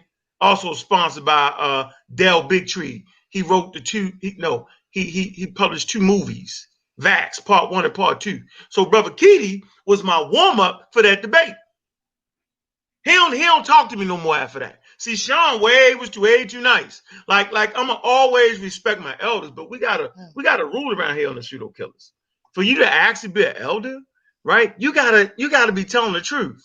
Meaning, if we're in a world where they just went to Mars, right, and we understand the world not flat, you can't be considered an elder. At least this ain't got to go for the rest. This is specific for the pseudo killers, right? If you saying that the earth is flat, and you saying that the Africans is the All-Max in the face of all available data and science, you just couldn't be my elder. Like, you just couldn't be my elder. Like, why would I respect you as an elder?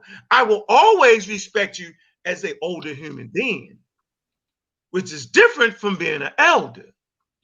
You know what I'm saying? And so for me, Brother Keedy, you think he got slicked him off with Shawn, which he did. Y'all can watch it. Go to Dr. Oyamiya's channel and watch it. Got all slick. I wasn't allowing him to get away with that. So when he showed the pseudo elders, it was anti-vax. I'm like, because they're pseudos. You know what I'm saying? They don't understand. They pseudo scientists. He was mad about that, and everything he was trying to say, y'all already know how that went, right? I didn't like it. I mean, I wasn't impressed. I didn't look at. I was at work. I looked at. I got an hour and 15 minutes in of it last night before I went to bed, and I wasn't impressed with the brother. I mean, and I got frustrated again. Where he didn't show no sources. I mean, he didn't show no. He showed no sources, and he was basically citing himself on certain things. And when he said he had, I got 30 sources for this, I got 80 sources for that. I did a paper, I got over 30 sources on that paper. Or he may, say something, and then he said, I got a ton of sources on this, but where were the sources? There were not one source he showed. The only thing he put up his book, Panic and the Pandemic, or something that I can't remember the name of the book. And that was a book that he wrote. So, I mean, Shawn did an excellent job, man. He did an excellent job. I mean, the listening audience was able to follow along with him because he had a nice presentation where they was able to follow and read everything you got. And he had the sources at the bottom, and then he had the sources at the end of it. So, yeah, he did a great job on that, man. Well, hold on, Kofi, real quick.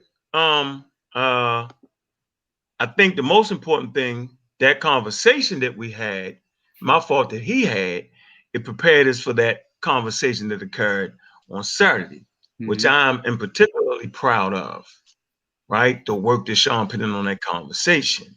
Because we was actually talking, we had a conversation with two black doctors, a sister and a brother, right? And we're going to release that gang film right there, right? And so to actually have a conversation with real doctors, that's valuable for what we do. And y'all know the routine. Well, excuse me, are you a virologist or immunologist? No. Well, that's good because I'm not neither. Now let's get it in. You know what I'm saying? So that conversation was spectacular. Like, that was it. Right? That, you know what I'm saying? That was the game changer right there. So we're gonna put that out. Shawn was on his A game. You know what I'm saying? We downloaded. We did our thing right there. So you don't have to be Yeah, we're gonna put it together and get somebody to really, you know what I'm saying? Because it's crucial, right? People acting like they or doctors or whatever. I'm not gonna disrespect the brothers and sisters. I'm not. They're doctors, but they're not in the field that we talking about. So anybody can learn what they learn. And you don't gotta be a doctor to learn what they learn. Remember, no appealing to authority. It would have been nice if they was virologists, but I've never heard a virologist talk like that. Right. You feel me? But they was doctors. You know what I'm saying? He was a medical doctor, and I forget exactly. The other sister says she's a research scientist and all that. And so, it was that's it. And I was on my best behavior. And when and they threw their gun first. I just want everybody to know they threw their gun first. And once they threw their gun with all that nonsense and y'all foolish or whatever, I was like, well, I can't stick around for the conversation no more. Because where I'm from, once you throw your gun, it's over with. And I didn't want to, by one of the doctors being a sister, right? And I was on a whole different platform, right? And I know some of I forgot who went over there. T'Challa, I think, was on the Brothers platform before. Yeah, right? I just didn't. We all been over there. Yeah. I didn't want to. I knew that I wanted to leave room for another conversation to really choke. I ain't gonna cuss. To really choke them out on the real information. So when they lost their cool and was out there, me and Shawn just got off there. I wanted to make sure I ain't leave a bad name. You know what I'm saying? I didn't want to give no reason. Oh, Ankh wild out. He called them wild ass coons. He did. You know how I can get. Nope. Nah. Nah. Yeah, That's all. That's it. I can vouch for you. You was on your good behavior. You and Shawn. And that goes. The brother that was on the platform yesterday, and then the brother that was on the panel Friday on Dr. Oyama, they both made a statement that this mRNA vaccine is the deadliest vaccine ever created. And I'm paraphrasing, but both brothers did this. The brother that was on Vince's platform yesterday said it in them such words, and then the brother on Friday mentioned the same thing. So, can anybody explain what is an mRNA vaccine, and can you explain again for the listening audience, for those that may not know, what is in the mRNA vaccine? Y'all want to take that? Shit. Yeah, I'll try and explain. mRNA vaccine is pretty much one of the newest vaccine technologies. We're in a pandemic, and so the global scientific community decided, hey, let's get some crack-a-lacking. And what they've done is pretty much taken, instead of, normally we would have what they call live or weakened or attenuated viruses that they would put into a vaccine. They would give it they would put it in the body, right, via the through your deltoid muscle, right, through your muscle in your arm, or intramuscular shot. The body would the body would notice that there's a foreign pathogen in the body, and will pretty much start to produce protection against it, sort of like a memorization system, while another portion of the body, of the immune system, would start to attack it or take it out. So you have two types of cells that will react in this regard. Your B cells and T cells, and they branch out and do a couple of things. But the B cells are the ones that's going to produce what we call antibodies, and these antibodies are going to kind of sit and just kind of wait out in the event that you should encounter the actual virus, where the viral load is much higher and much more potent. So you've been given a weakened, live, attenuated version, just in case you were to meet the actual virus from another human being who may have caught it. So in this case, what you're doing now with the mRNA vaccine is they've taken a portion of the coronavirus, called the coronavirus because of it looks like the corona sun or whatever. They've taken the S protein. And what they did is say, hey, let's produce the message encoding chemical that's responsible for coding for the spike protein. The spike protein is responsible for latching on to the ACE2 receptor cells in the body.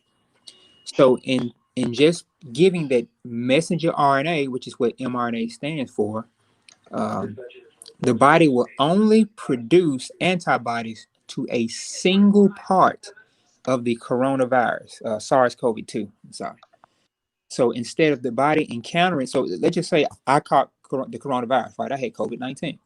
Well, in catching that coronavirus, I had to encounter multiple proteins of the coronavirus. So my immune system spent certain portions of it, making certain proteins or certain antibodies to multiple parts of this virus. But with the mRNA, it's going to spend 100% of the immune system in producing one protein. And that's what that mRNA codes for. So the mRNA is wrapped inside of a lipid particle. Lipid just means it's like a butter droplet. It's just like fats, right? Because you also have the fats, you have the sugar, and you have salt and mRNA in this vaccine. No preservatives, nothing else. It's pretty much the same stuff that you're eating. And so, and that's to help it maintain its integrity and reach the cell. And so when the mRNA reaches the cell, the vaccine reaches the cell, it will send the mRNA inside. The mRNA will then float inside of the cell, which is like a miniature planet. And so it'll float across this gelatinous substance called cytoplasm until it meets ribosomes. So this mRNA, now normally in a cell, mRNA comes from the nucleus of the cell. Okay, the nucleus is where DNA is. All right, DNA does not leave the cell, but DNA does create a messenger that will leave the cell, and that's called transcription. And then that messenger, which is messenger RNA, will then find ribosomes, which is what the vaccine would do, find those ribosomes and start to produce proteins. That's called translation. It's translating the message. That protein will be created. That protein will then circulate the same cytoplasm that the mRNA came in through. It will touch the cell surface. The cells has receptors on it that say, oh, we got a problem, Houston. And that's when these B cells and T cells will go to work. And your body will produce the antibodies, which will lead to you having these the symptoms that people are having, like the fever, chill, flu-like symptoms because they got the vaccine. It's actually a sign that your body is building immunity. It comes at a cost. It's not always free, but it comes at a cost to build immunity. Okay, man, that was excellent, man. Appreciate that, man. And just the last question, man. This is Concrete Corey. While we're talking about these vaccines, man, can you break down the process or the steps? Are you getting your first shot, and then I think you went and got your second shot, the boost shot. Am I correct? Yeah, I got both shots. Yep. I actually got the Moderna vaccine. I had my first and my second. But yeah, so when I got my first shot, my arm was kind of sore and I kind of felt a little under the weather, not very much. It kind of lingered for like 2 days, 2.5 days. And I had my arm was pretty sore. That's in the site where I got the shot at. That area was pretty sore. But for the most part, I wasn't feeling too bad. I just felt just a little bit under the weather. I was able to work and everything, and all of that. So, but when I got my second shot, almost immediately I went because it was like noon. I got my second shot around noon, and by the time I made it home, it was already working. I was already like really weak. My body was just aching, like kind of like the flu-like symptoms when your whole body kind of aches, and my arm was much more sore than the first shot. And but that only lasted maybe a day. I mean, I went to sleep and woke up the next morning. I was good, So I think that second one hits you harder, but the effects go away quicker. So yeah, I recommend like on that second shot, you might want to take a day off work or something because you're gonna be pretty down, low on energy, and your body is gonna be pretty sore. But I mean, I don't know if everybody get the same. I know CK, she got her first and second shot, and Brother Malcolm, I think he just got his first one. So I don't know if everybody had the same feeling, but I know I was feeling pretty bad on that second one. Okay. What about you, CK? Yeah, I know you done took both of your shots, and I know you did a lit. You videoed. You put a little video out on. I think your first shot. I don't think you did on your second shot, which was the boost shot. But can you kind of walk us through your steps? Oh yeah, I did a video after I got my shot for both of them. So the first one, I didn't feel any pain in the arm until like some hours later, and didn't have like no fatigue until I got to the house and like sat down, and then I was like, oh shit, and I just fell out. I don't even think I even had a chance to like kind of like really like take the clothes off and stuff. I kind of was just done. But then the next day I was good, but I just had a decent amount of swelling. Woke up in the middle of the night. The throat area was like definitely swollen, but I could breathe just fine. and it took pretty much most of that next day for it to go away. I probably should have called off. So because of how everything went with the first shot, the second shot, I decided to request the second day off. Now, the second shot didn't have no issues the day of. Pain in the arm was like immediate, you know, and it was actually a lot the first time, in my opinion. But I didn't have nothing on the throat, no kind of swelling. Just the fatigue on the second day. I think it was good that I took that day off because the fatigue was way more noticeable on the for the second shot than it was for the first one. It lasted like that whole day versus just, oh, I was just tired after I got shot, went to sleep, woke up, fine.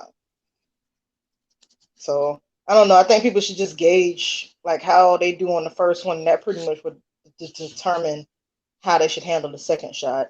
Like if you know if you have a gang of crazy allergies or you had allergic reactions to vaccines before, like you might want to talk to your doctor. Maybe, you know, get the vaccine in a hospital so they can monitor you like longer than the 30 minutes or whatever. Yeah, they're gonna definitely have to do me. I was supposed to take the shot maybe about a month ago or 3 weeks ago, but I kept it quiet. I ended up having COVID, and so by me having COVID, I wasn't able to get the shot after I got well. They told me I had to wait a little while before I was able to before I was able to go and get the shot, because my job is you know, asking if anybody wants to do it. You know, they'll make sure that we're able to get it done. It wasn't that many people that signed up for it to take it either, man. That's crazy, but I knew I was, but you know, by me having COVID about a month ago, and then my wife catching it right after I started getting better, I wasn't able to get the test. CK, which one did you take? You took the Moderna or the Pfizer? I got Pfizer. I work for the state, so they had a decent amount of Pfizer stockpiles. Mm-hmm. No. So. Yeah. Brother Malcolm, what about you? You took your first one and the second one, or just your first one? I got the first one. I got the modern version. I mean, the Moderna. I'm sorry. No, not the Pfizer, but you know, the Moderna. I got one shot so far, and either this weekend or next weekend, I should be getting my second one, while also vaccinating members in the community. But I do want to say this, and Shawn, I see you in the chat. I don't know if you may know or not. They're looking at people that had COVID-19 before, and they're saying now that they may just need a single shot. Because like I said, I've had COVID before, and I took that single shot, and I had a very robust response. But they're saying now that that may become a practice to conserve vaccines for others. So. Okay, so how long was it before you was able to get the shot after you had? I remember reading on the CDC website, initially it was like 90 days, and then I would ask some of the professionals, they'd be like 90 days, and then but when I asked, you know, different doctors, as time passed, they was like, man, get it immediately. So once you're asymptomatic for a couple of weeks, I think our medical director was like, man, if you've been asymptomatic for at least 2 weeks or so after you got COVID-19, go ahead and get the vaccine. Okay. So, yeah, because they was telling me the same thing. Yeah, they was telling me 90 days. Yeah, if you don't wait that long. If you can get it, go and get it. As long as you're not COVID positive and symptomatic, go get it. Okay. Well, talk to your doctor. Well, all right, man. Well, shoot, man. Y'all done made history today, man. Warrior Scholars ain't never been 3 hours. We try to at least keep the shows at least an hour and a half. But this was a good bill, man. A good interview. I skipped some questions, you know, to preserve time, man. But I appreciate everybody for coming on. And I feel like after this interview, I already know Brother Hunt. You know, I know, you know, Brother Shawn, me and Brother Shawn is in the Seshu, Mahdi Metanetra. We in Mossi Warrior Clan. We in Kofi Piesie. So I've been knowing Shawn for since maybe late 2016. and I, so, and CK, I build with her outside of Facebook. We done talk various times over the phone, text, or Facebook Messenger. And I knew Concrete Corey a little bit, even with the interview that Ankh did. So that kind of made me, I'm kind of familiar with Corey. I kind of like Corey too, because like I said, Corey was preserved, and when I seen him, he snapped on Morris TV. I said, God, Lee, they done got my boy to snap out over here on Morris TV. So, even with that, just even with Shawn doing something maybe a year and a half ago where he was critiquing y'all on something, and Corey was in the chat on Mossi, man, and he was very respectful.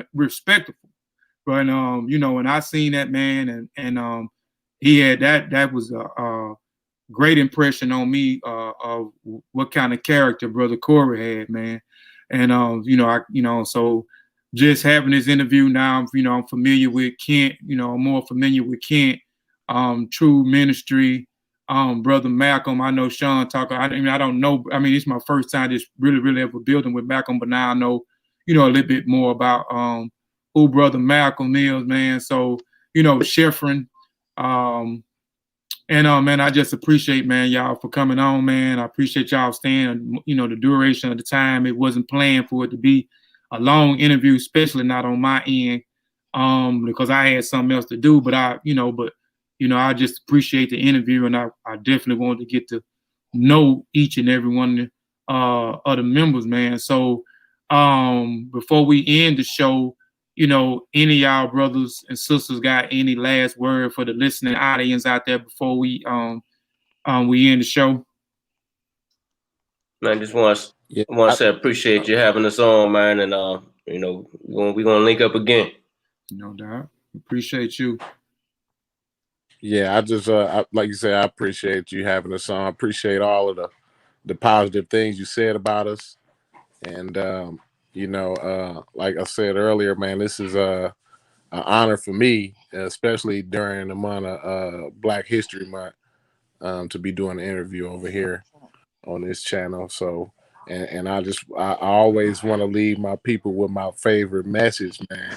A lie will make it halfway around the world before the truth get out of bed and get his pants on.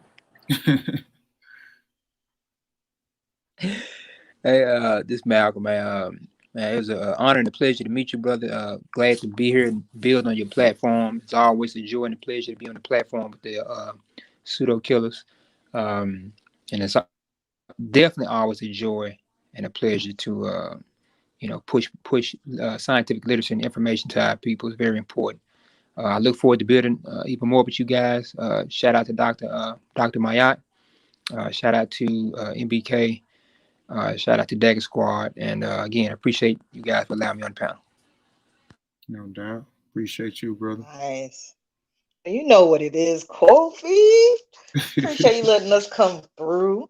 It's always good when we come through to learn some stuff about Africa from y'all. Y'all got some interesting topics going. Y'all know what it is, death to the pseudos. Look forward to Pseudo Killas doing some things here in the future. And don't forget as well, Kofi, I am still doing the voiceover for y'all book. I ain't gonna lie, I've been slacking though. These past 2 months, I've been slacking pretty bad. Yeah, because I ain't got nothing. You normally been on something. I ain't got nothing. I know I got a new mic back in like December, so I redid what I did for chapter 1. Yeah. So, and I just been doing it off and on here and there. So I'm about halfway through chapter 1. So hopefully by the end of this week, you'll have this upcoming weekend, you'll have chapter 1 at least. And I'm gonna try to attempt to be consistent and do a little bit each day. Because you got to realize it's a lot. You got to read it, record it, and if I can't pronounce stuff correctly, I got to look it up. And then, if stuff don't sound right, and of course, background noise, I got to clear that up. And yikes, it could take a long time. Right. No doubt. We whenever you just get time, so that's good. We, like I said, appreciate you for coming on. Shout out to Fitz. I didn't get a chance to meet you, brother. But shout out to Fitz. The Pseudo Killer UK brother, man. Peace to you. He been in the chat the whole time, man. Peace, and hopefully, man. And Continental, man, we intercontinental, Kofi, man. yeah, I see, man. That's what it's all about, brother. That's what it's all about. Oh, so shout out to that brother, True Ministry. And Ankh said that his computer went out on him and it's acting up for him to get back on. So he told me to let y'all know why he popped off so suddenly. But brother, True Ministry. Yeah, brother. Just like to say I appreciate you for having this on. Hopefully a lot of people will start gravitating towards science and start understanding science, because really science is more interesting than any of that make-believe stuff that they paying attention to. So yeah, like I said, I just appreciate y'all having this on. Of course, when you want us back on, we'll be back. If you have anybody that you that's putting out misinformation, let us know. You know, we'll pull up. No doubt, man. Yeah, blood dripping. Yeah, and y'all welcome, man. Anytime, man. We all family, man. We all family, and we connected by the various groups. Malcolm, mentioned. Well, most of the groups, I would say, is connected by one individual, and that's Brother Ankh. I met Brother Ankh through Saber Wujao with the Session Meta group. I'm a part of that group too. We formed back in 2015, and from there, the same. I was just say with the Amun-Ra Squad branch. I'll say the Seshuma Ani Meta Nature. No, well, I'll say Seshuma Meta Nature. Then the branch came off there. With Ankh being involved, Team Osiris before the fallout. Then from Team Osiris, you ended up getting Mossi Warrior Clan, and from the Mossi Warrior Clan, you get Kofi Piesie Research Team, which is all connected through Ankh West, man. So we all family, man. We all family, man. So y'all more than just guests, y'all not guests, y'all family. So man, anytime y'all want to come back to the platform, man, just holler at us, man. And y'all more than welcome to come, because when I'm over there, y'all made me a admin over there. I appreciate that. Anytime I want to get on the panel, I say, shoot me the link, man. It's no problem. I get on, man. Y'all treat me with respect, man. So, again, man, peace and respect and honors, man, to y'all for coming on the platform, man. We greatly appreciate y'all. And I apologize about the time. Y'all a big group. And again, like I said, I wanted everybody. And peace to I am Sosa, King Sosa. That's my brother. I met him about 2017. I was kind of familiar with I am Sosa. I interviewed him and another brother who actually through DNA, I'm actually connected to the brother. We actually family now. I interviewed him. He's a Gullah Geechee, and come to find out, I think he's either my second or my third cousin. I can't remember. But shout out to that brother too. So man, again, yeah, like I said, man, appreciate y'all, man. And before everybody jump off, people in the listening audience, let me do this real quick. Can I go up? Okay. I want to say shouts out to Garfield and the Dagger Squad. I mean, Garfield don't know, but he played a pivotal part in the Pseudo Killas coming together. Like he a real central part of us doing what we do. So shout out to Garfield and the Dagger Squad. Yeah, peace to the Dagger Squad. Peace to the Dagger Squad. Yeah, real quick, man, for the people in the listening audience, if y'all been up under a rock, go get Spirits of the Mossi, Volume 1, the Historical Survey in the Minds of African Warrior Scholars, Volume 1, written by Kofi Piesie Research Team. If you ain't got Volume 2, From Spears to Pen, Historical Survey of African Warrior Scholars, Volume 2, written by Kofi Piesie Research Team, go get that. If you ain't got 3, please go support us and get 3. We just put this out maybe 2 months ago. Spiritual Combat, a Historical Survey of the African Warrior Scholars, Volume 3. Also, if you ain't got Shawn's book, children book, go get his book, One Night Before Bed. Go get that.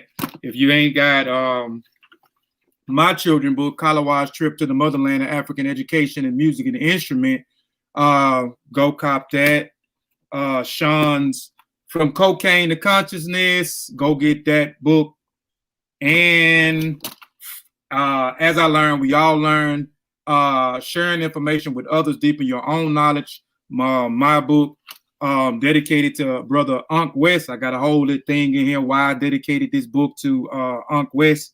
There's a lot of good information in this book. You also learned out who I am and how I came into the conscious community, and also, if you ain't got the cards, man, go get the cards we put out for Black History Month. We talking about Black History Month, so we have some educational cards, quiz cards you can play with your friends and the family. It has the different brands on there: Kofi Piesie Research Team, Mossi Warrior Clan logo, and our Mboka brand logo on it. I know y'all hear us talk about Mboka. Mboka is a Wolof word that means family, because we are all family. So go get those 54 deck cards. All those things are available on KofiPiesieTV.com. Again, that is www.KofiPiesieTV.com. We also have a clothing line. If you want any of the apparel, Kofi Piesie Research Team apparel, Mossi Warrior Clan apparel, Mboka brand apparel. We even have a revolutionary line. Right now, we only have Babe Ray, and we have Thomas Sakara shirts available on there. Black Economics Matter t-shirts. I create, I produce Black product shirts. We got caps, skull caps, sock, all kind of stuff on there. So go check us out. That is go to Google, type in MBOKA, Mboka Family Connect Apparel, or go in the search and type in www.familyconnectedapparel, and our clothing line website will pop up. We appreciate y'all. Brother Sutek, you got anything, man, too, man, before I end the show? You stayed on here too. Yeah, man. Shawn, fire your ass up in the chat. I ain't studying Shawn. Damn, Shawn. Nah, man. Appreciate y'all. Man. Appreciate y'all, Pseudo Killas, man, for coming on and stopping by, man. We really appreciate that. Hopefully, we will see more collaborations in the future. Thanks to everybody in the chat for sticking with us. This was a long show, but I stuck in there because it was very interesting, man. Can't wait to do it again, man. That's all I got. All right, man. On that note, man, again, I want to say we greatly appreciate y'all for coming on, man. And peace and Black African power. We out of here, family. We'll see y'all next week, or maybe I may come back on tomorrow afternoon on Mossi. But on that note, man, peace, man, and we out of here, man.